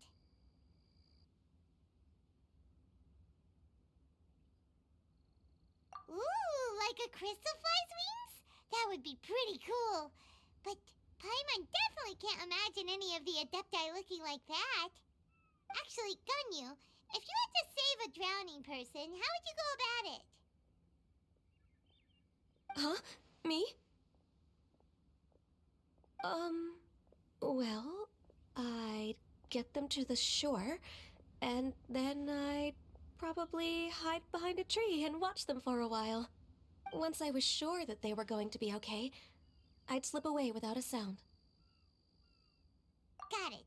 So basically, Ganyu's the type of person who doesn't like taking credit for her good deeds. No, it's not like that. I'm just not very good at explaining things. And I also find it really awkward accepting other people's gratitude. Well, What if this Adeptus in the story had a similar attitude? That would explain why she just left without saying a word. She was probably thinking something like, one was merely passing by and saw fit to address this egregious disruption to one's graceful zithering at once. You may keep your thanks to yourself. That was actually a very good impression of Cloud Retainer, Paimon. As far as I'm aware, Cloud Retainer isn't the most musically gifted. Still, we can't completely rule her out just yet. If we set off now, we could head to Mount Outsung and ask her about it. You'll be able to confirm either way if it's her, and I can, I've been in Liyue Harbor for so long now that I'm just not as familiar with the Adepti anymore. If there's anything we want to know about them, she's the best person to ask. Sounds great! And we're pretty close with Cloud Retainer by now, so we probably don't even need to bring her food this time, right? I've prepared a gift for her to mark the festival, just in case. However...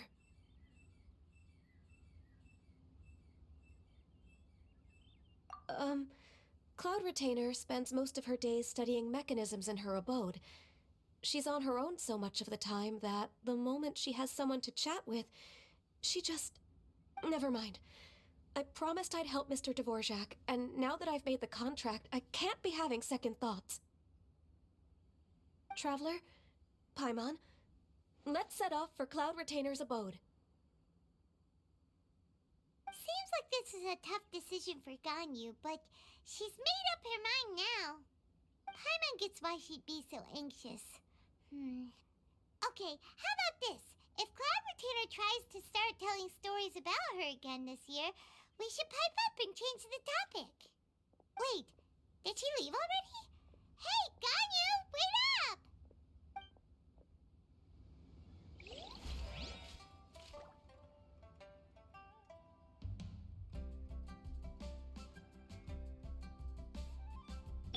I'll protect us. Well, this is a piece of shit because it's not even marked where it is.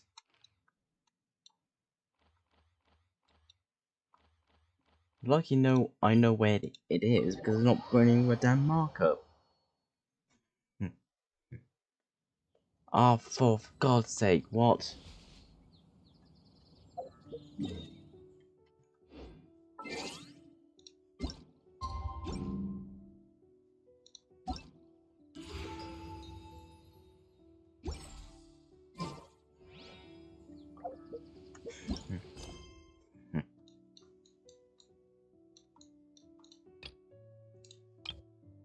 A Adeptus summoned. This.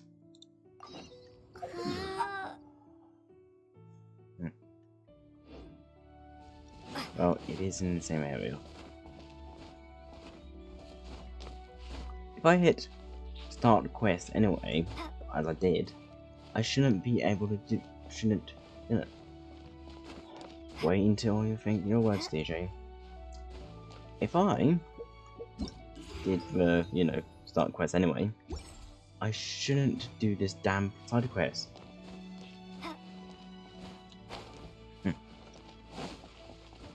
But no, I have to. Bollocks.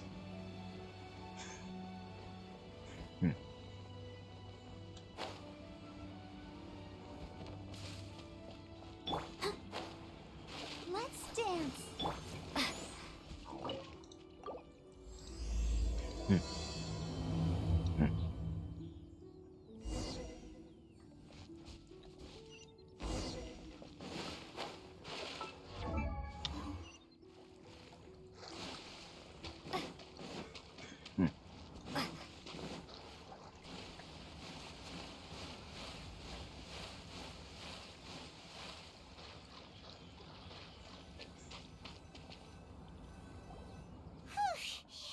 Paimon's so tired from trying to keep up. Don't either of you need to take any breaks?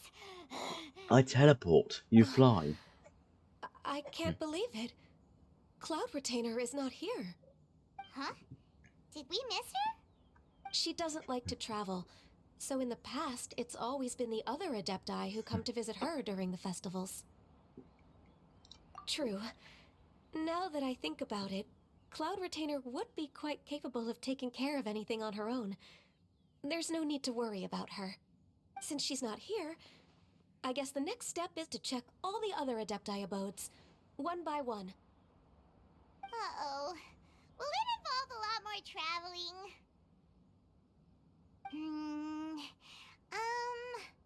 Got it! Paimon has a great idea! Please go on, Paimon. Our goal here is to find the Adeptus that helped Dvorak's ancestor, right? We can't hear any music right now, but if she's really as nice as the story suggests, she'd definitely come to help anyone who was drowning, right? Yes, I think that's fair to say. So, all we have to do is get the Traveler to pretend to fall into the water, and the Adeptus will come to the rescue! Not a fucking chance. You know perfectly well that Paimon can't swim! Paimon would sink like a rock! Just trust Paimon! No. The water's pretty deep over there! Quick, swim to the very...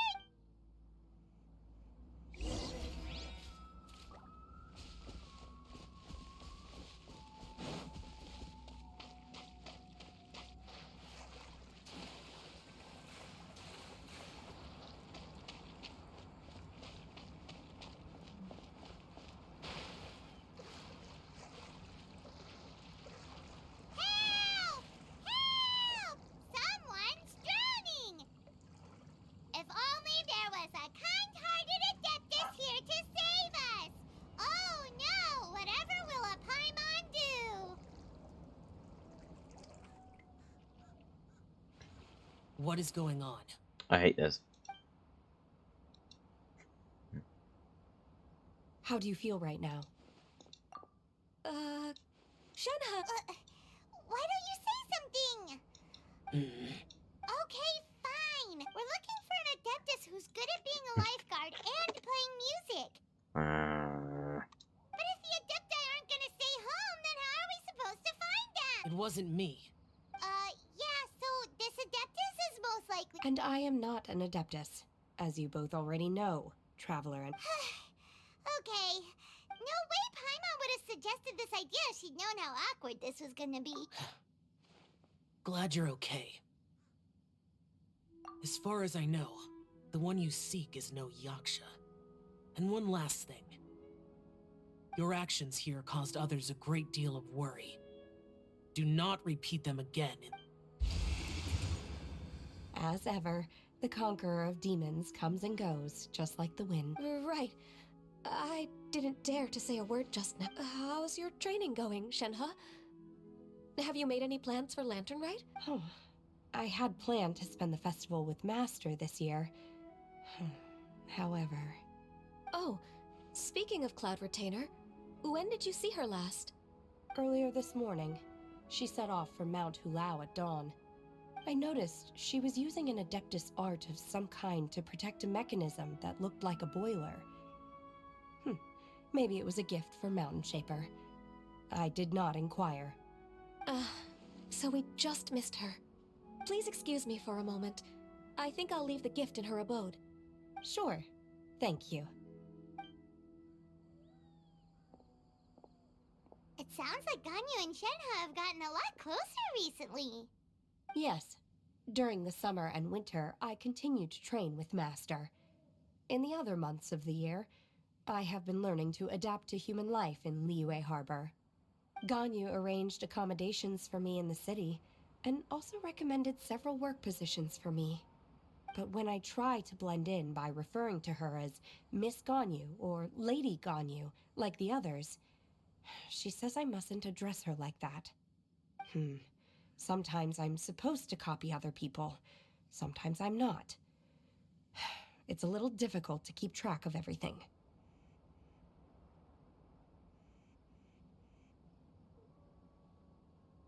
Oh, is that what it is? Noted. So, you came looking for Master today because you wanted to ask her about the Mystery Adeptus. Is that right? Yep. speaking of that, have you ever heard any music while out training in the mountains? Music? What is that? It's a kind of a happy or relaxing sound, or a nerve-wracking sound, or even a terrifying one. Okay, I'm done. I also left her a note so that she knows where to find us. We won't miss her again. Yay! That's really helpful. Thanks!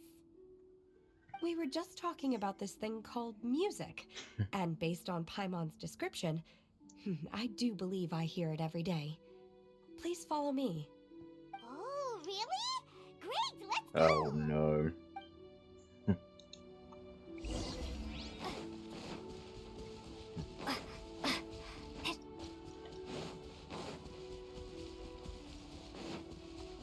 How far away is this? I'll teleport there.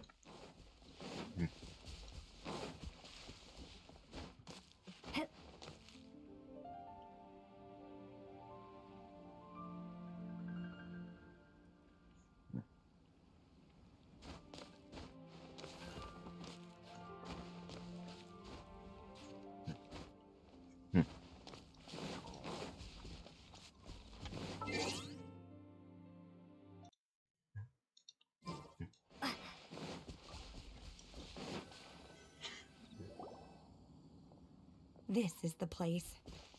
I enjoy training here to the sound of music. Oh no! Paimon's gone deaf! Paimon can't hear anything! Oh, whew!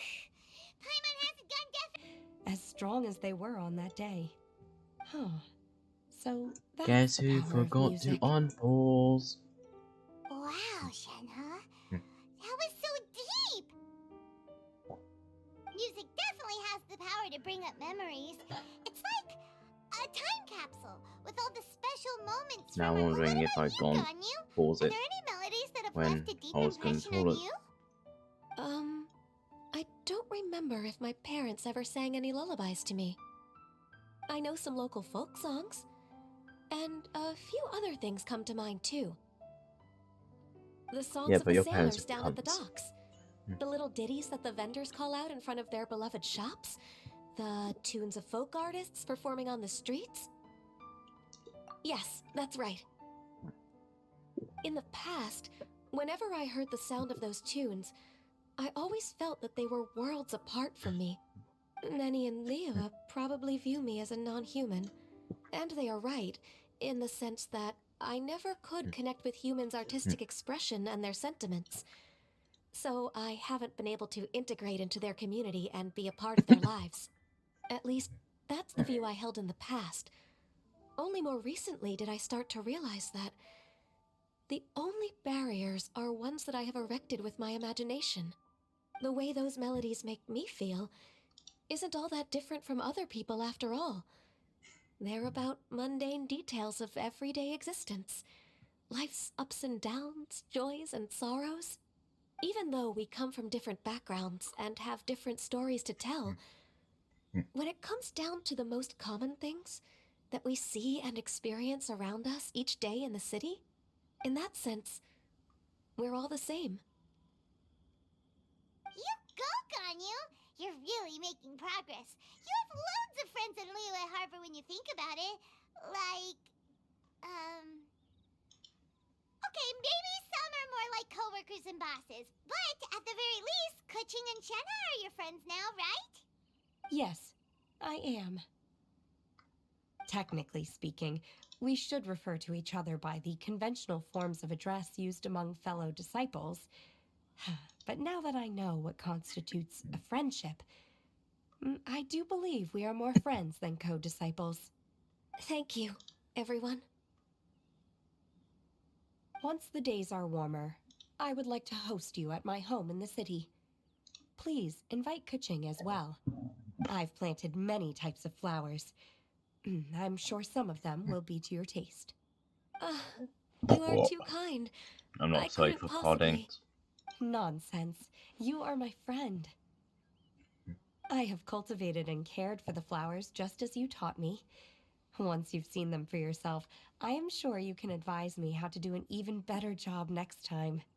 I will save some for decoration. We can feast on the rest.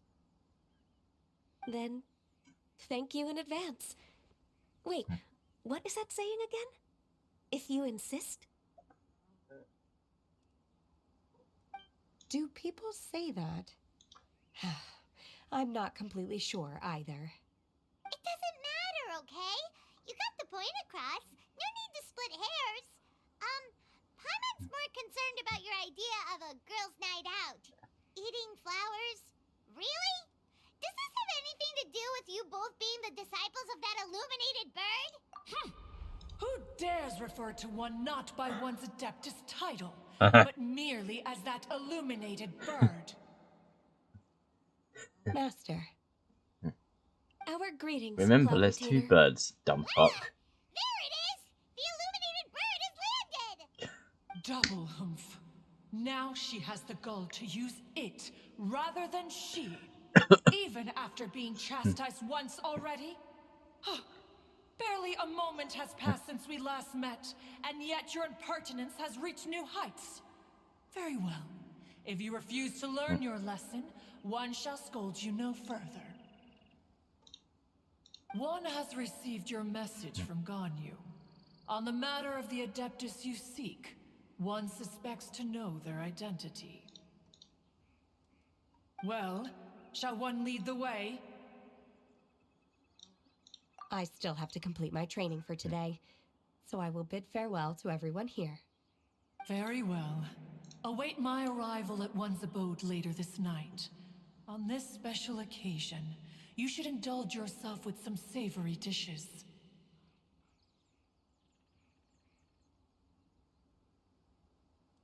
If you want to release a Shao Lantern, come and find us anytime. Thank you, everyone. Happy Lantern Rite to you too.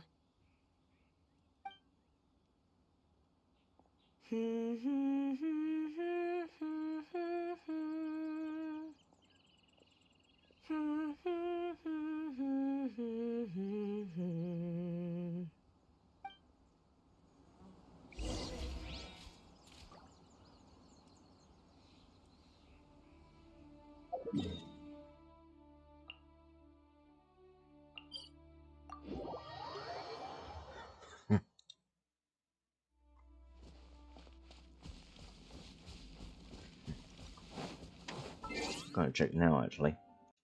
Good news, I didn't. I actually paused it. I just forgot to unpause it.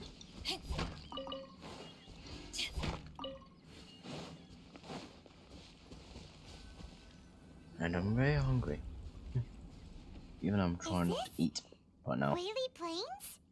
Cloud Retainer, why did you bring us here? Ganyu is of course familiar with the name Guizhong, but have you ever heard of her? Guizhong is another name of Agentis, the god of dust.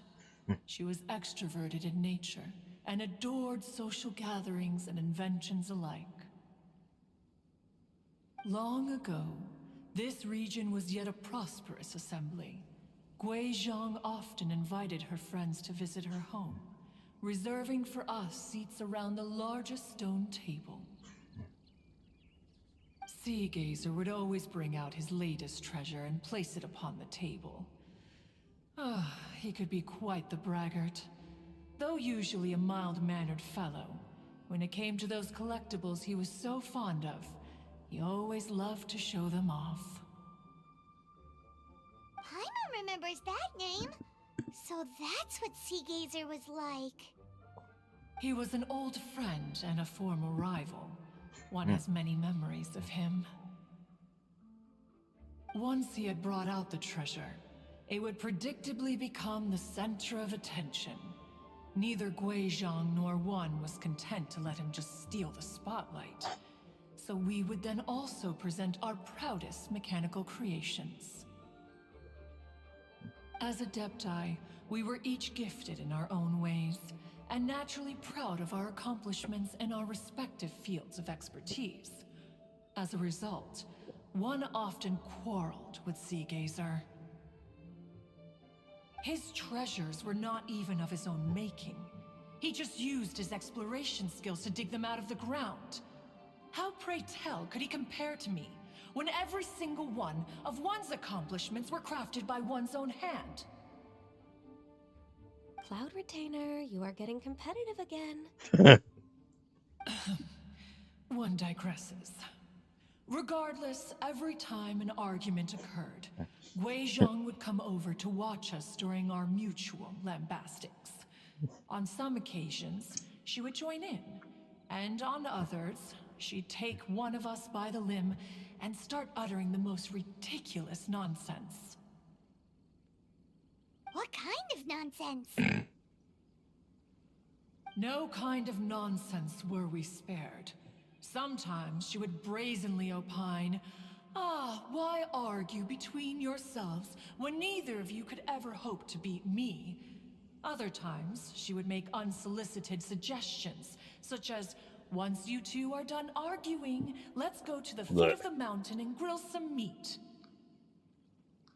She always sought to make everyone happy, and one must say, she had quite the gift for it. No matter what nonsense she said, one never felt bothered or offended. It also helped that she never referred to one as that illuminated bird or ladybird. Come on, get over yourself! Paimon, she'd asked multiple times. Anyway, just as our impassioned arguments would reach the apex of acrimony, Marchosius would bring his delectable dishes to the table. Paimon, she asked multiple times to stop. Of course she's gonna get quite offended over it.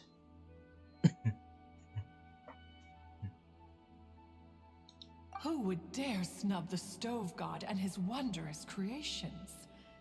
At the sight of him, we would all immediately drop the argument and prepare the table for a night of feasting and drinking.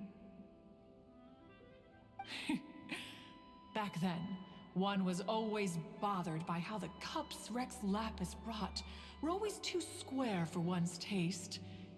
Can you see yourselves ever enjoying a drink from a square cup? Don't think I really mind. Then you are most tolerant, but that is its own virtue. Even one could never find fault with Marchosius's cooking. As we ate, Gui Zhang would continue to find topics for conversation, filling the table with humor and laughter. Each of those old fossils had their character flaws and points of obstinacy. So why was it that whenever we dined together, we always had a marvelous time? We would drink together from a spot high in the mountains, until the moon set and the sun rose, and only then would the banquet finally come to an end. Streetwood Rambler would often remain to admire the flowers with Gui Zhang before returning to her own abode. The glaze lilies were far more abundant back then. Entire fields of them would appear to the eye as a veritable sea of flowers. Streetward Rambler? That would be Ping. You probably know her as Madam Ping. Ah. Okay. Wait, this is a lovely story and everything, but didn't we come here to find that Adeptus from Mr. Dvorak's story? I think she was getting to it, Paimon. Are you saying that it was Gui Zhang? Didn't she, already, Yeah. Alas, long has one avoided this place for precisely that reason. The sights here are a reminder of a time long gone, and evoke much sorrow. Judge. One should There have we go, guessed that charge you would again. disrupt one's poignant moment of mourning with your incessant questioning. No matter, one will share the whole story with you now. Oh, cutscene. In times gone by, one quarreled oft with Gui Zhang concerning mechanical principles. We each had our ideals, and neither would yield. Under the pretext of a social gathering, one invited the impartial Rex Lapis to judge the quality of our creations. But Rex Lapis declared that Gui Zhang's Obscuro Vulpus mechanism was superior. Though one was too proud to acknowledge it, in one's heart, one knew that Gui Zhang was indeed the superior talent in the mechanical arts. As for the story between Gui Zhang and Streetward Rambler, that begins with a certain bell. In Gui Zhang's opinion, while mechanisms were no substitute for human composers, they were yet capable of producing simple but fine melodies.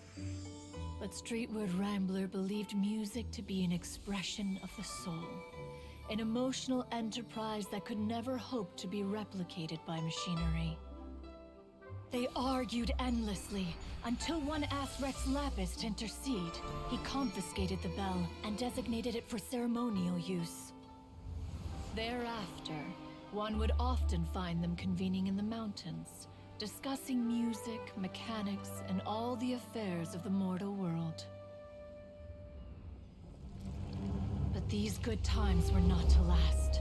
War broke out between the gods, and soon engulfed the Guili Plains. Gui Zhang was overpowered by the enemy, and fell in battle. When Streetward Rambler and I arrived at the scene at long last, all that remained among the ruins was her lifeless body. After this, at Streetward Rambler's request, Rex Lapis granted her the cleansing bell for safekeeping. To honor our friend's memory, one made a few finishing touches to her ballistic device. Many lantern rites have passed since then. Many greetings and goodbyes. Upon what do you gaze? The Guili Plains? No. It's everything.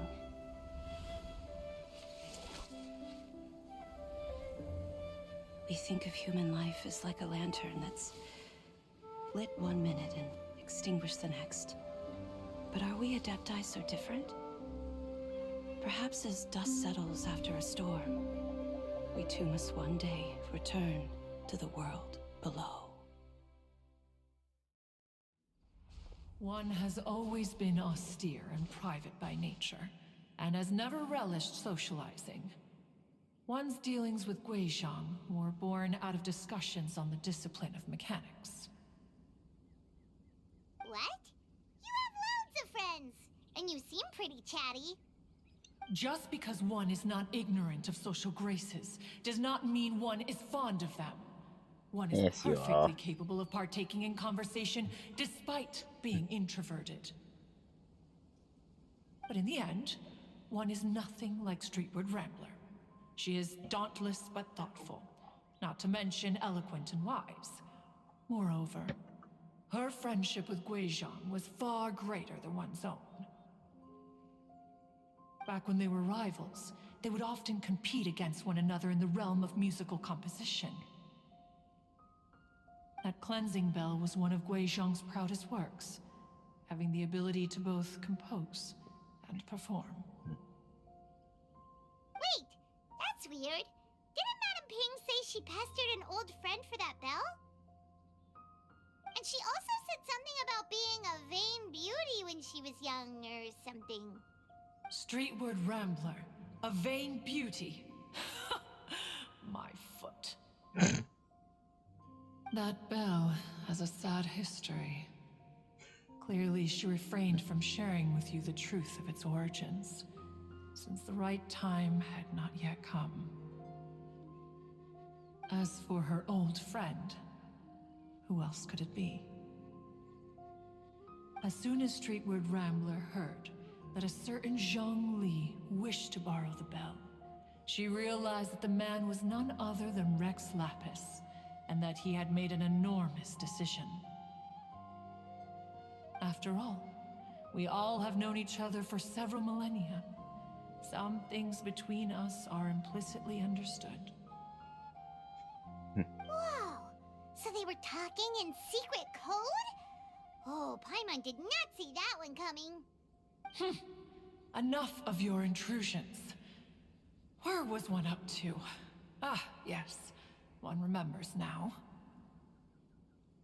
The cleansing bell is powered by a mechanical art, and can be used to great effect as an accompanying instrument. After the passing of its creator, it was used on numerous occasions during rites of parting. But Streetwood Rambler did not acquire it from Rex Lapis for the purpose of producing further funerary tunes. No. Each time she rang it, it was to play the tune that Gui Zhang composed on it. The two once clashed over their beliefs about the meaning of music. Who would have thought that with Gui Zhang's passing and Streetward Rambler's mourning, two tunes composed in discord would eventually become one harmonious composition?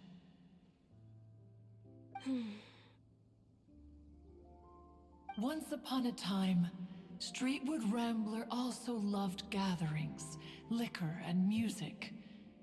But after Gui Zhang passed, she preferred her own company. She could often be found sitting alone at a mountain summit, contemplating and reminiscing with her zither. The music would go from mournful to soothing to impassioned. Many years passed before she finally composed a melody to her satisfaction. In celebration, she played the tune to the clouds. Regrettably, one has only ever heard her play that tune once. Which brings one back to the matter you've been investigating. Perhaps it was during that performance that the ancestor of your Fontaine friend fell into the water and was saved by Streetwood Rambler. But if she was so happy with the melody, why would she only play it once? One was also greatly perplexed by this. After suppressing one's curiosity for a long while, one finally approached her and asked why she would retire the tune after having spent so long on it. In response, she said, "Though the strings that played that melody survive, the one who inspired it is gone. Tell me, Cloud Retainer, when the one attuned to my soul is no longer here, who else could hope to understand this tune?" Aw, poor Madam Ping. Indeed. I just remember being taken care of by you when I was young. Once the Archon War came to an end, I stayed behind in Liyue Harbor to honor my contract.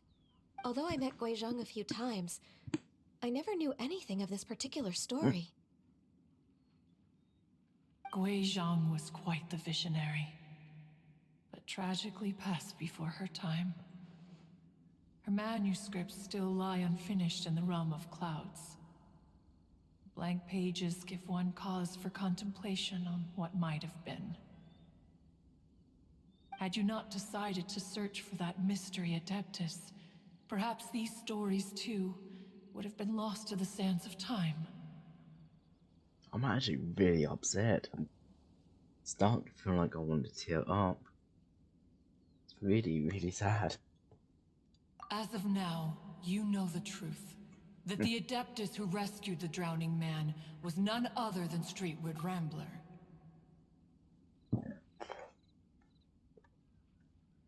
God damn it, Genshin. Making me feel sad. Do you intend to discuss this with her? I don't know. Do you mean Ping might find the topic too distressing? Precisely. The passing of our old friend is a heavy topic that both of us are usually careful to avoid. If I may be so bold, Cloud Retainer, could it be that this is just your own personal opinion? Oh? How so? I've been in Liyue Harbor for quite a long time now, and I've witnessed many farewells along the way, so I too am well acquainted with the pain of the passing of a loved one. But this doesn't bring the city or its people to a standstill. They have to keep moving forward. Someone as perceptive and wise as Ping will surely have come to understand and embrace this. Though these immortal mountains have lost an adeptus, the harbor of mortals has gained a wise elder. No loss can ever be undone, but there is always much that can still be gained. Ping has helped countless people, and will guide many others in the years to come. And all to whom she extends a helping hand become her friends. People she can admire flowers and discuss music with.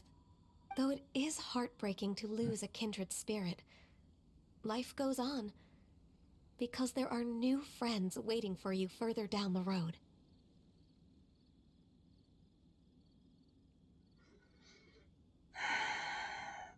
Jesus Christ. Yeah, you're right. We even asked Madame Ping what she thought about adding a music festival to this year's Lantern Rite. When we get back, why don't we just ask her if she'd like to perform? Maybe we can even get her up on stage. I doubt.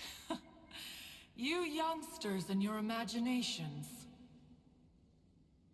Why don't you come with us? It's been a long time since you last spoke with Ping, and Liyue Harbor is always decorated so beautifully during the festival period. Is not every Lantern Rite the same in this regard? Were there ever anything new to discuss? One in Ping could meet any day of the year. I disagree. Each new day and each new year is different from those that have come before. How long will you simply let them pass you by? If nothing else, do it for her.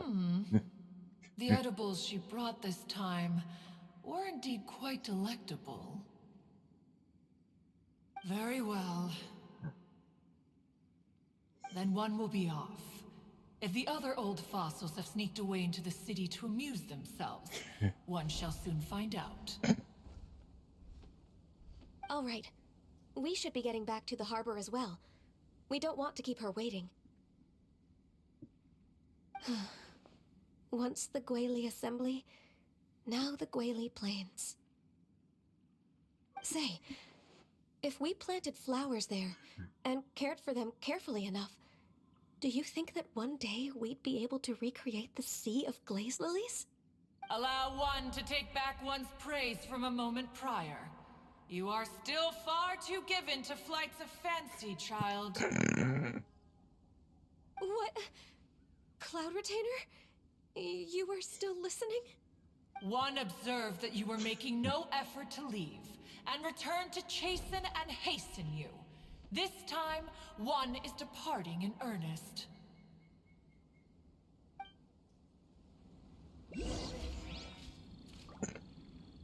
As I saw that, I saw you.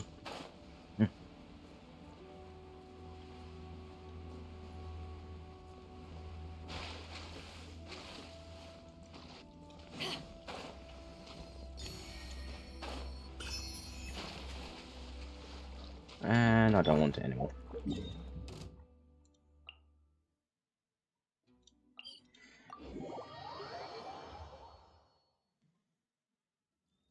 6 minutes, okay.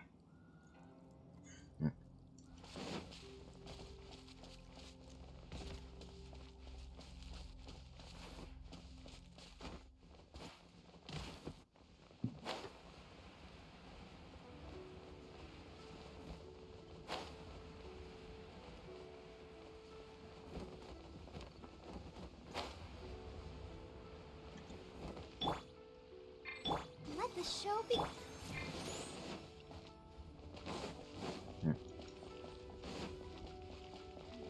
Hello. Whoa, Madame Ping and Cloud Retainer? It appears you made haste after all. One arrived but moments before you. Oh, bless my soul. To what do I owe the honor? How nice of you all to come and visit me. Miss Illuminated Bird, haven't you said anything yet? Said what, precisely? And why should one be tasked with saying it? 'Cause you're the one who's known Madame Ping the longest. True. Street word. Or rather, Presumably, you would prefer to be addressed as Ping? Oh, Cloud Retainer, you are uncommonly polite today.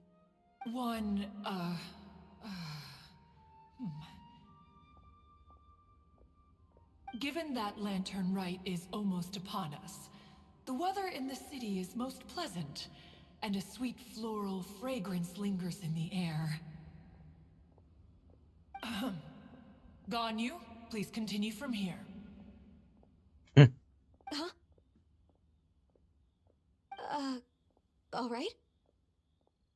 So, this all started because we were trying to help Mr. Dvorak find the Adeptus who saved his ancestor's life.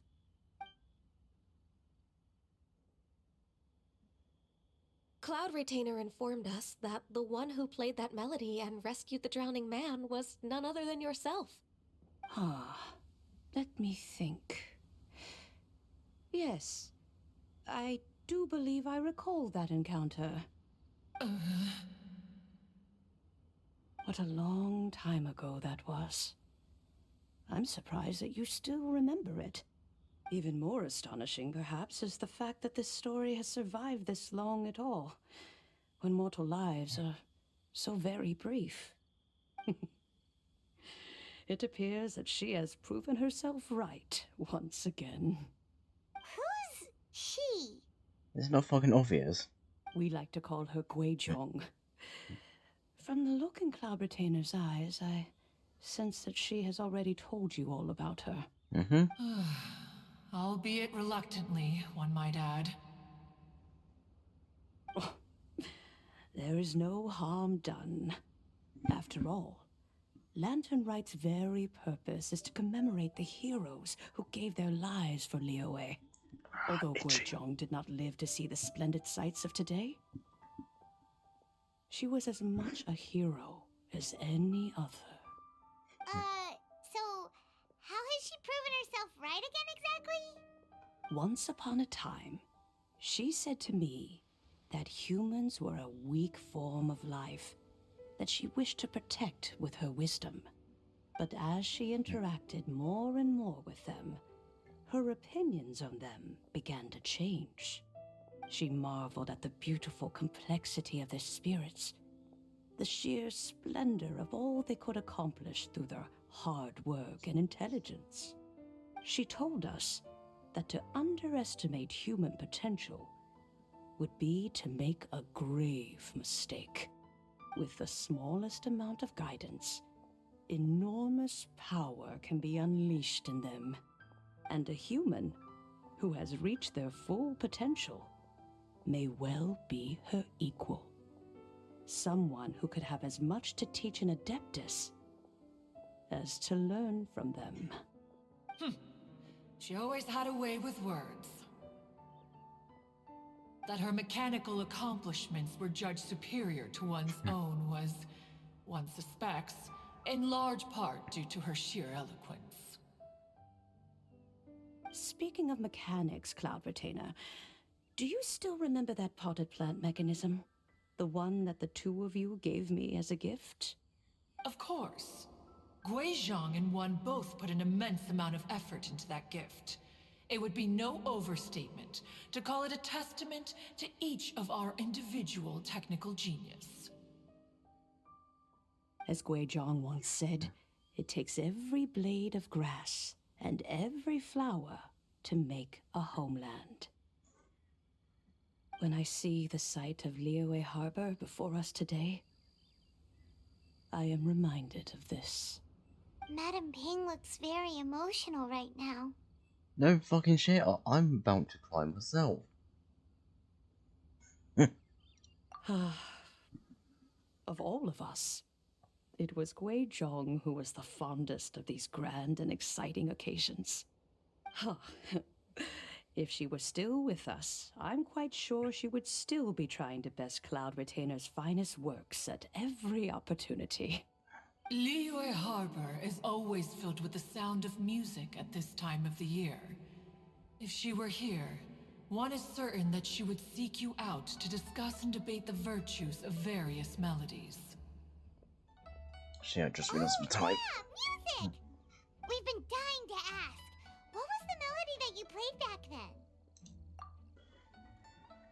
I'll be right back. Ba, ba, ba, ba, ba, Oh, ba. also, with you being such a music expert and all, why don't you join the concert as a performer? This is gonna end badly. I can make arrangements right away. Oh.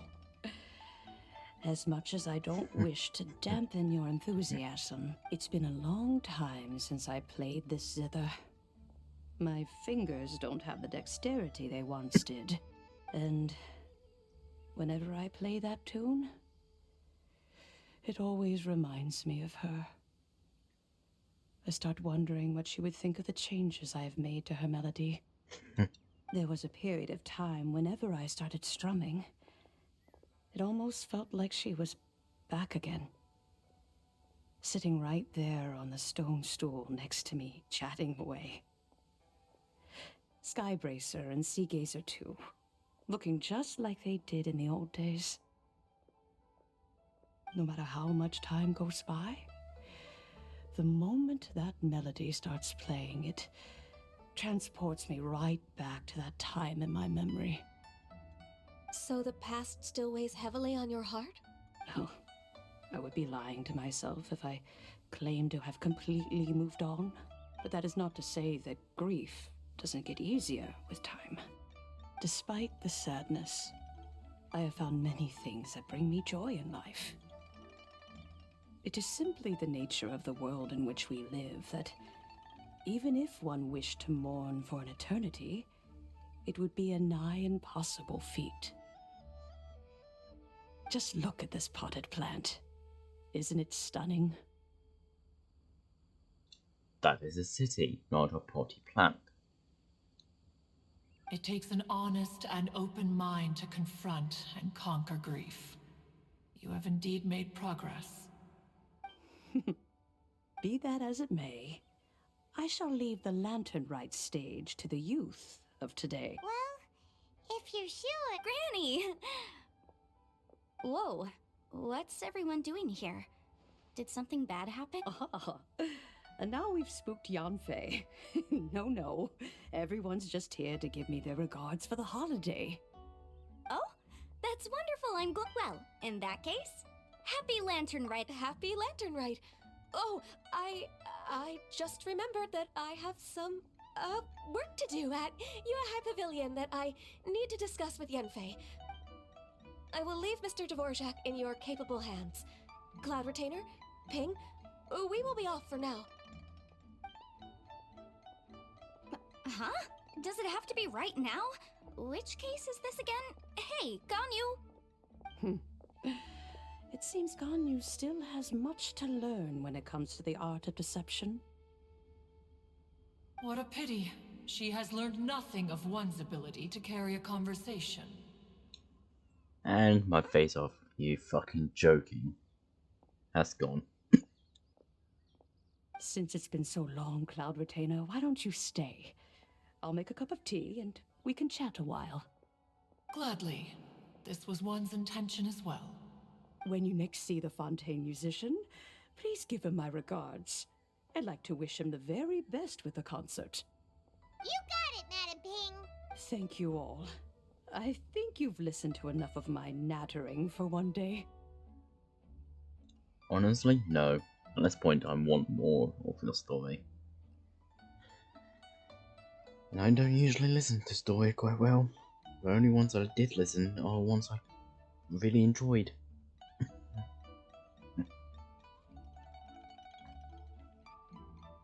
Overlord. Brutal Legend. Actually, there's a lot of games I do listen to story, never mind. As for that melody, I will play it for you all another time. Goodness knows I need to practice it first. Wow, that'd be great! We'll look forward to it. When that time comes, wherever her spirit may be among the countless grains of sand and specks of dust between the harbor and the mountains, perhaps she will look at the Liyue of today and steal a smile when she sees the prosperous land that it has become.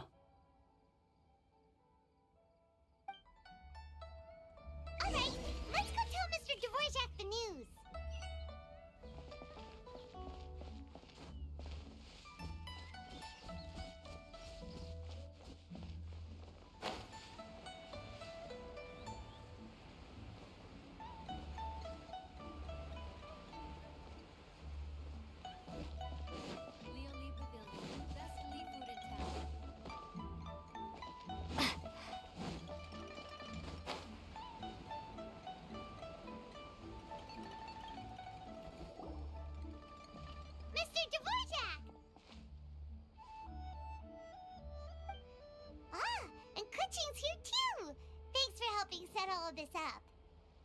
Welcome back. Did everything go Really, really well. We found the person Mr. Dvorak was looking for. Are you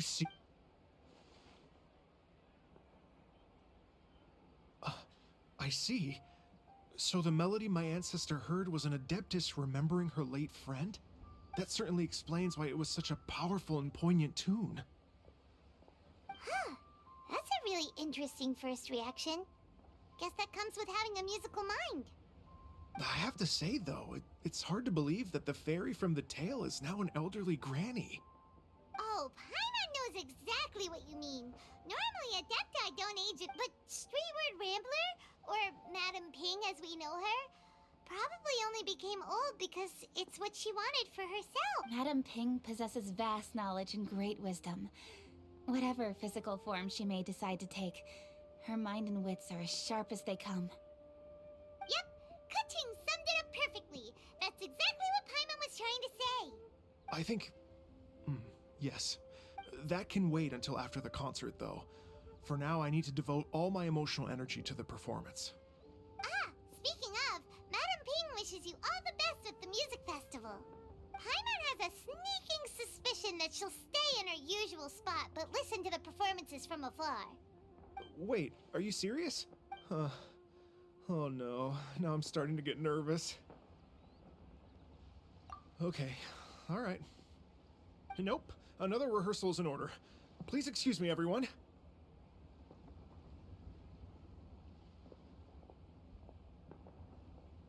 Mr. Dvorak? He's already gone.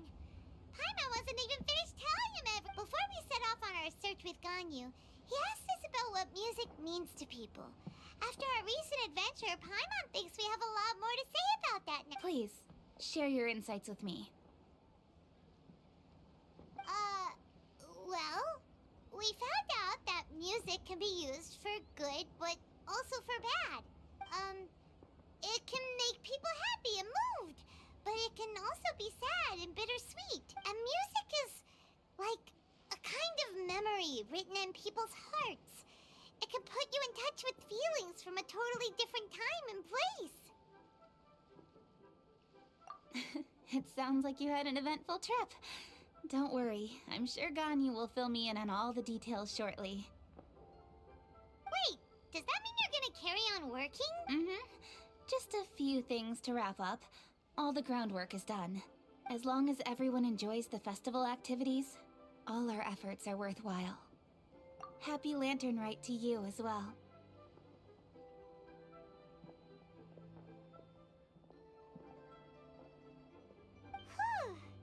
That should be everything taken care of, right? Oh, no, wait. Paimon feels like she's forgetting something. What was it? Oh, it feels like it was a while. Shoot! Latent... Wait, no. Anyway, Zhang-Li said he wasn't in a hurry, so if we went anyway, even if we don't make it, it's not our fault. He could have totally picked him by himself. Anyway, let's go check with him at Wangsheng funeral.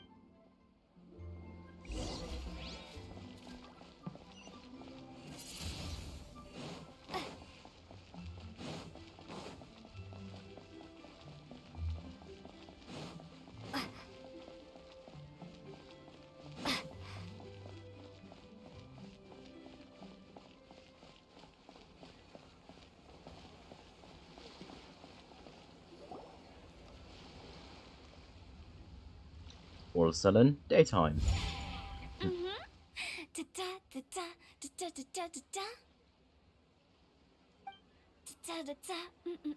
Oh god, no. All right, let's take a break here. Oh, wow, look god, who it is! no. Are you here to hang out with everyone's favorite funeral director? I was thinking this earlier when I recorded this. I want you to burn in hell. I actually do think I find you quite annoying. So you're just casually practicing your rapping skills at the entrance to your funeral parlor? After everything we've been through, you don't see me for a hot minute, and you're back to being scared of your own shadow. I hate you. We have all this open space, a clear view of the mountains behind and the sea in front.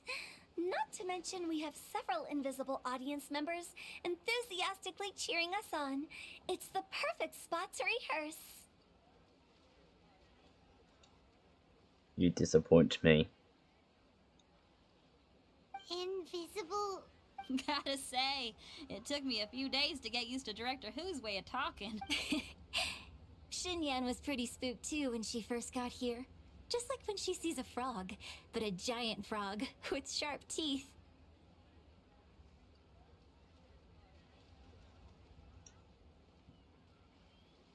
I hate this town. I really don't. I was excited, but then when I found her personality, I don't like it. Come on, knock it off. What's wrong? I've never seen someone look so confused before. Well, don't worry, because Director Who's here to explain it all. Please just get out of the way. There once was a Fontaine musician who went around town on a mission. He came door to door for his iridescence tour, looking for acts to audition.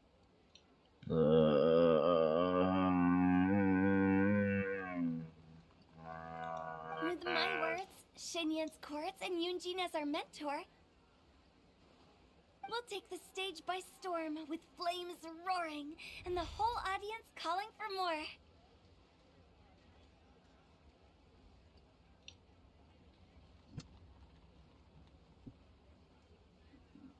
I hope that picked up on the mic. If not, that would. For sure! The whole dance floor will be yelling encore! Encore! Oh, now Paimon's rhyming along. But when you say flames roaring, are you sure this will be safe?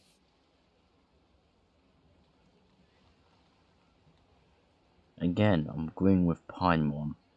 All things. Oh, don't you worry about that. I'm pretty experienced on the stage, and I've already informed the Yuhong of all the pyrotechnics we're planning on using. Huh. Guess we'll just have to trust Xinyan on this one. Oh, Zhongli. He took one of those fancy meal boxes and set off for the mountains. Said he wanted to pay a visit to some old friends. It's a real pity that he couldn't be around for this. As well as being a true connoisseur of traditional art forms, he's able to appreciate Xinyan's performances too. Yeah, that's right. Matter of fact, he was the one who first invited me to perform here.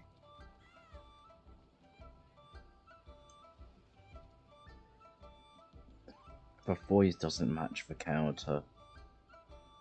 The voice doesn't match the character. I don't care what people say, it doesn't match. To tell the truth, though, I never thought I'd really find myself rehearsing here one day. For me, it'll be more high pitch and British.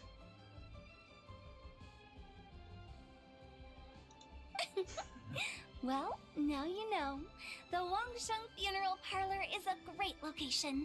All of you are always welcome to come and hang out here, especially if you're in the mood to try something new. Not Texan. If that's a word. Very Texas. Texas? Yeah. Not what I thought imagined be. It doesn't fit and it doesn't feel right. No, if I get used to the counter, then yeah, why not?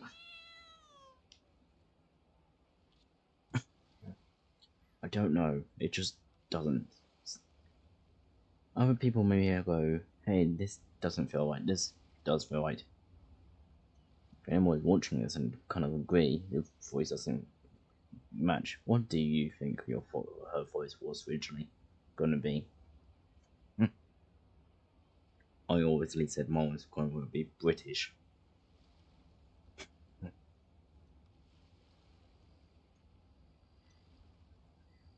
Let's see. shall we? I can speak to that. Hu Tao is always full of fun surprises. And jump scares. Actually, Xinyan, I have some lyric ideas for your part. Do you want to go through them together? Oh, sure thing. I'm all ears. Oh, Traveler and Paimon, I believe Zhongli was heading to Mount Hulao, so make sure you're hiking up the right hill. When you see Zhongli, please pass on this message to him. It's up to him whether he wants to support us at the performance tonight, but I expect him to make time for the upcoming banquet we're planning. No excuses. You should join us too. It'll be a riot. If there's one thing I've learned from being a funeral director, it's how to throw a party. Not a fucking chance.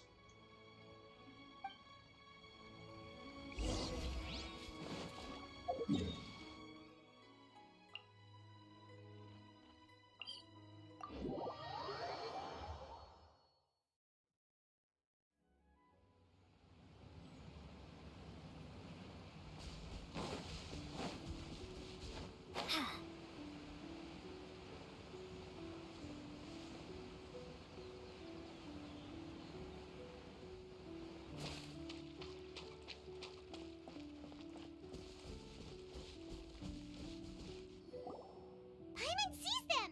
It's illuminated deer and illuminated bird number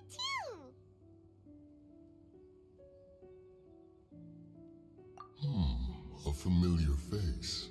Have you come from Liyue Harbor? How is the city nowadays? Everything's great! But you know, if you're so curious, you can always go and check it out for yourself! In fact, Mooncarver has been taking many walks on Mount Tianheng in recent times. I believe the sights of the city are quite familiar to him. Zhongli! Here you are! We've brought the bamboo shoots you wanted. Impeccable timing.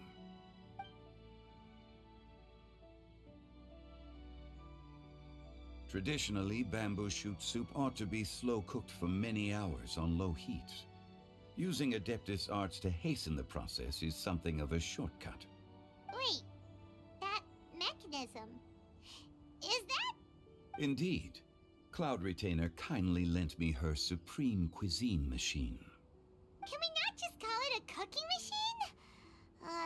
Actually, never mind.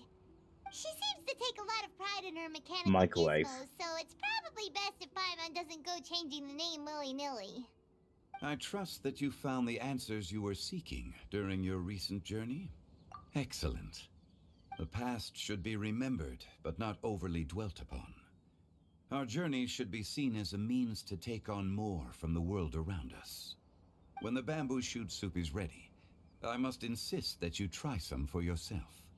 Oh, Zhongli! Hu Tao told us she said it's up to him whether he wants to support us at the performance tonight, but I expect him to make time for the upcoming banquet we're planning. No excuses!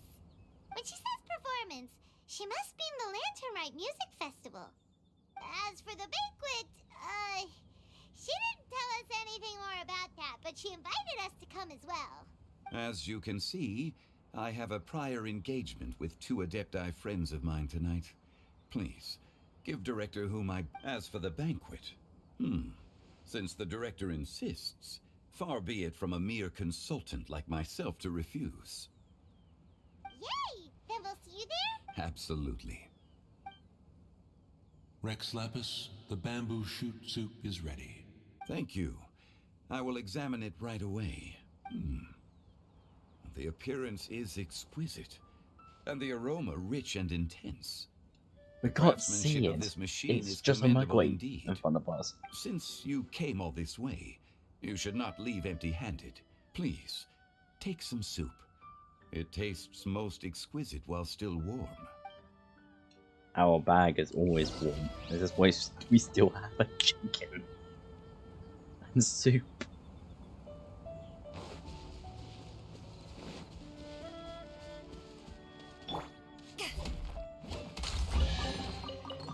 Where have you been hiding?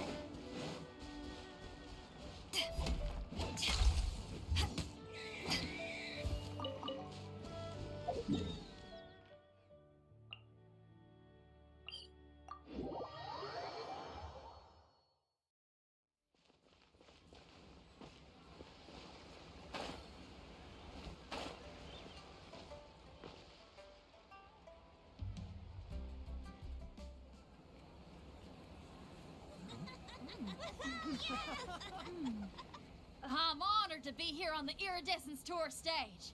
All right, without further ado, I'm Xinyan, this is Hitao, and this is a little something called... The Blaze Lilies!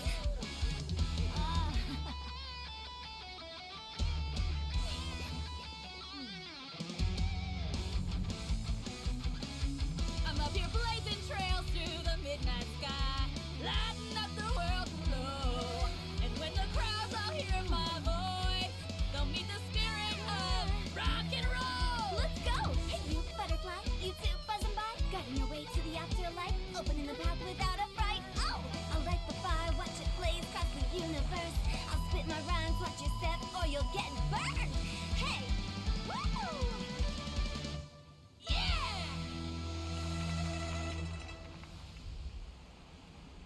Does anyone have any plans tomorrow? With another year behind us, I think we deserve a celebration of our own.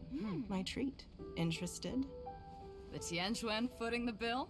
I can't miss out on that.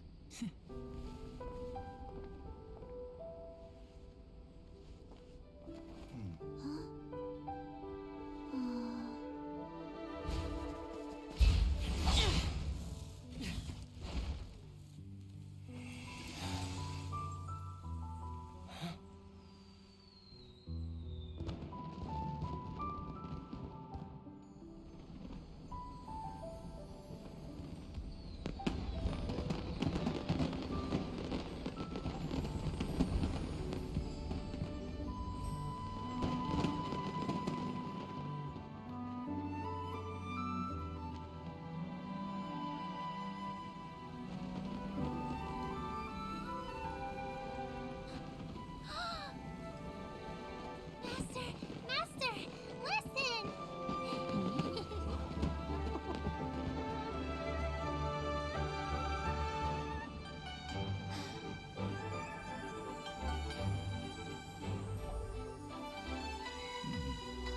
May the year ahead be a blessed one. I believe it shall be.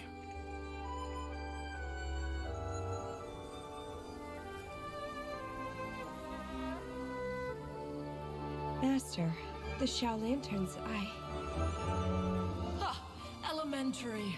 One shall fashion for you a Shao Lantern the likes of which the world has never seen. And you must take it to Liyue Harbor to display its magnificence for all.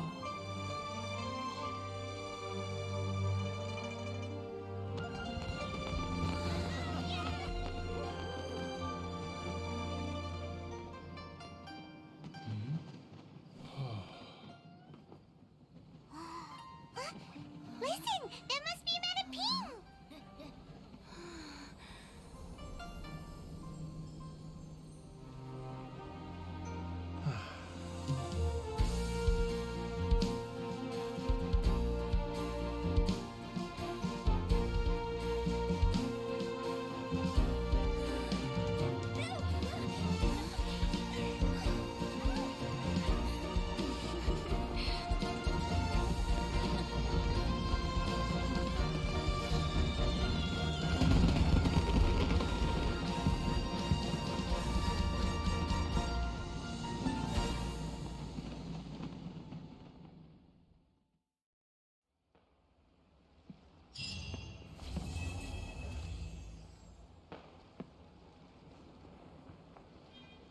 I won't lie, I did turn my forum off at the first. But okay, push me out of the way at the first bit. I don't like singing and don't like rap. Well, I don't like that thing. It didn't. That singing just made me go nah. At the first bit, I won't lie on that. But everything else, that was pretty. Really, really, really pretty. I wonder if I'm the only one that just went now on the first beginning bit.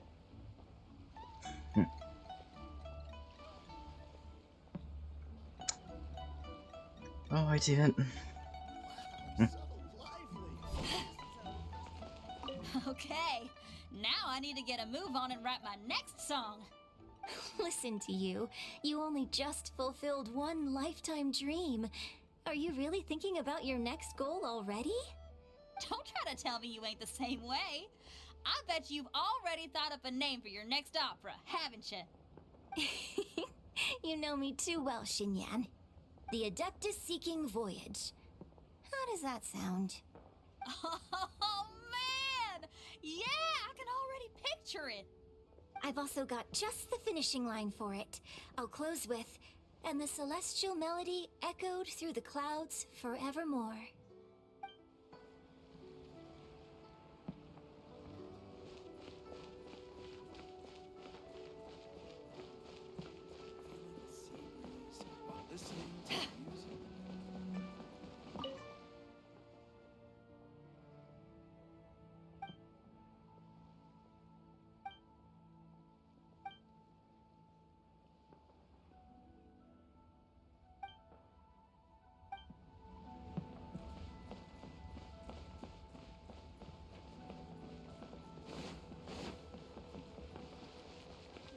Wow, so lively! This is how a festival should be.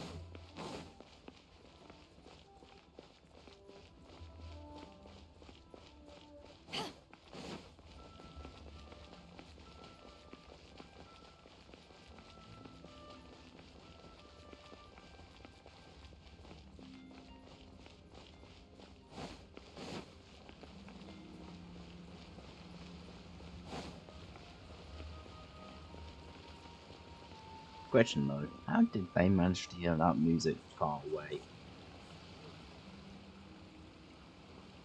I'm trying to gather my head over it. I can't hear that music far away. Though. If you ever want to trade tactics, I'm always ready. I was talking, arsehole. Though. Magic. Adapty magic. Yes, adapty. Whatever. Guard magic. Makes sense. Now. Eh.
Join the Adventurers Guild.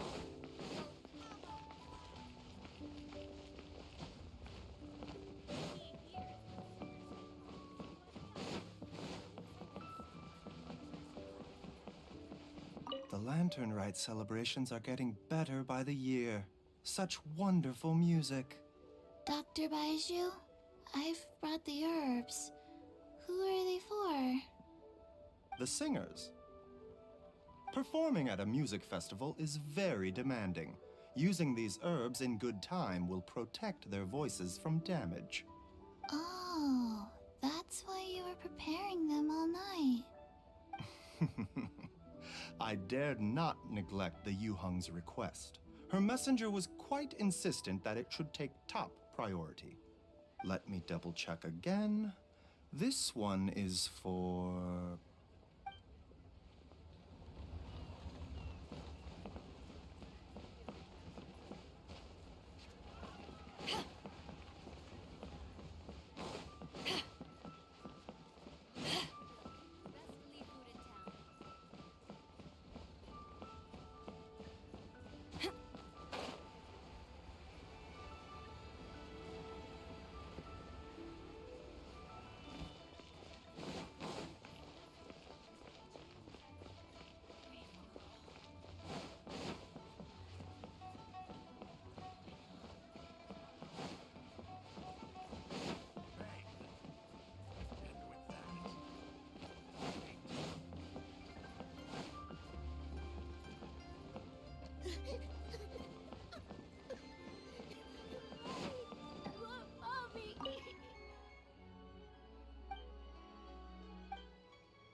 Oh.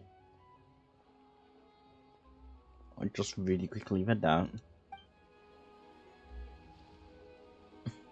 Well,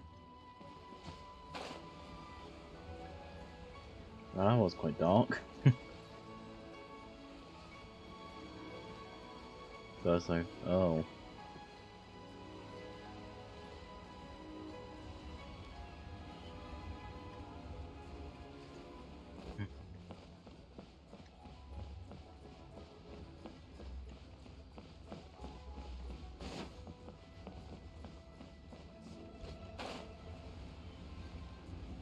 Trying to find the older lady.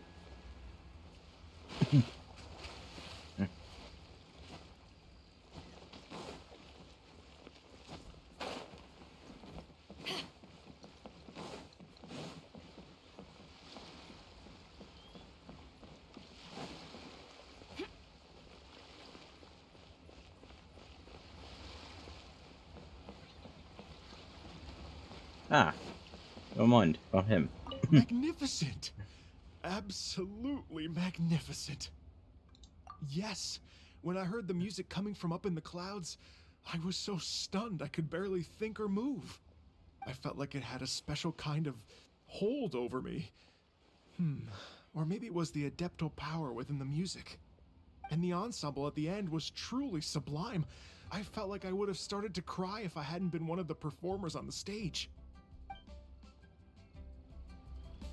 Magnificent! Well, Lady Ningguang, the Tianquan of the Liyue Qixing, has invited me to visit her again at Yujing Terrace to discuss a long-term collaboration plan. I do hope everything goes well and that we have more opportunities to collaborate in the future. The next time we have another performance, you'll have to come. I will save the best seat for you.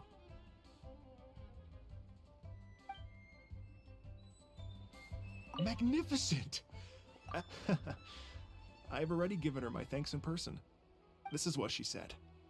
It is only natural to lend a hand when we see someone in distress. The wonderful music you brought to Liyue is worth far more than gratitude. Truly, I felt so honored. But I've also made a decision for myself. I will strive to create even more wonderful, original music for this era. Our era.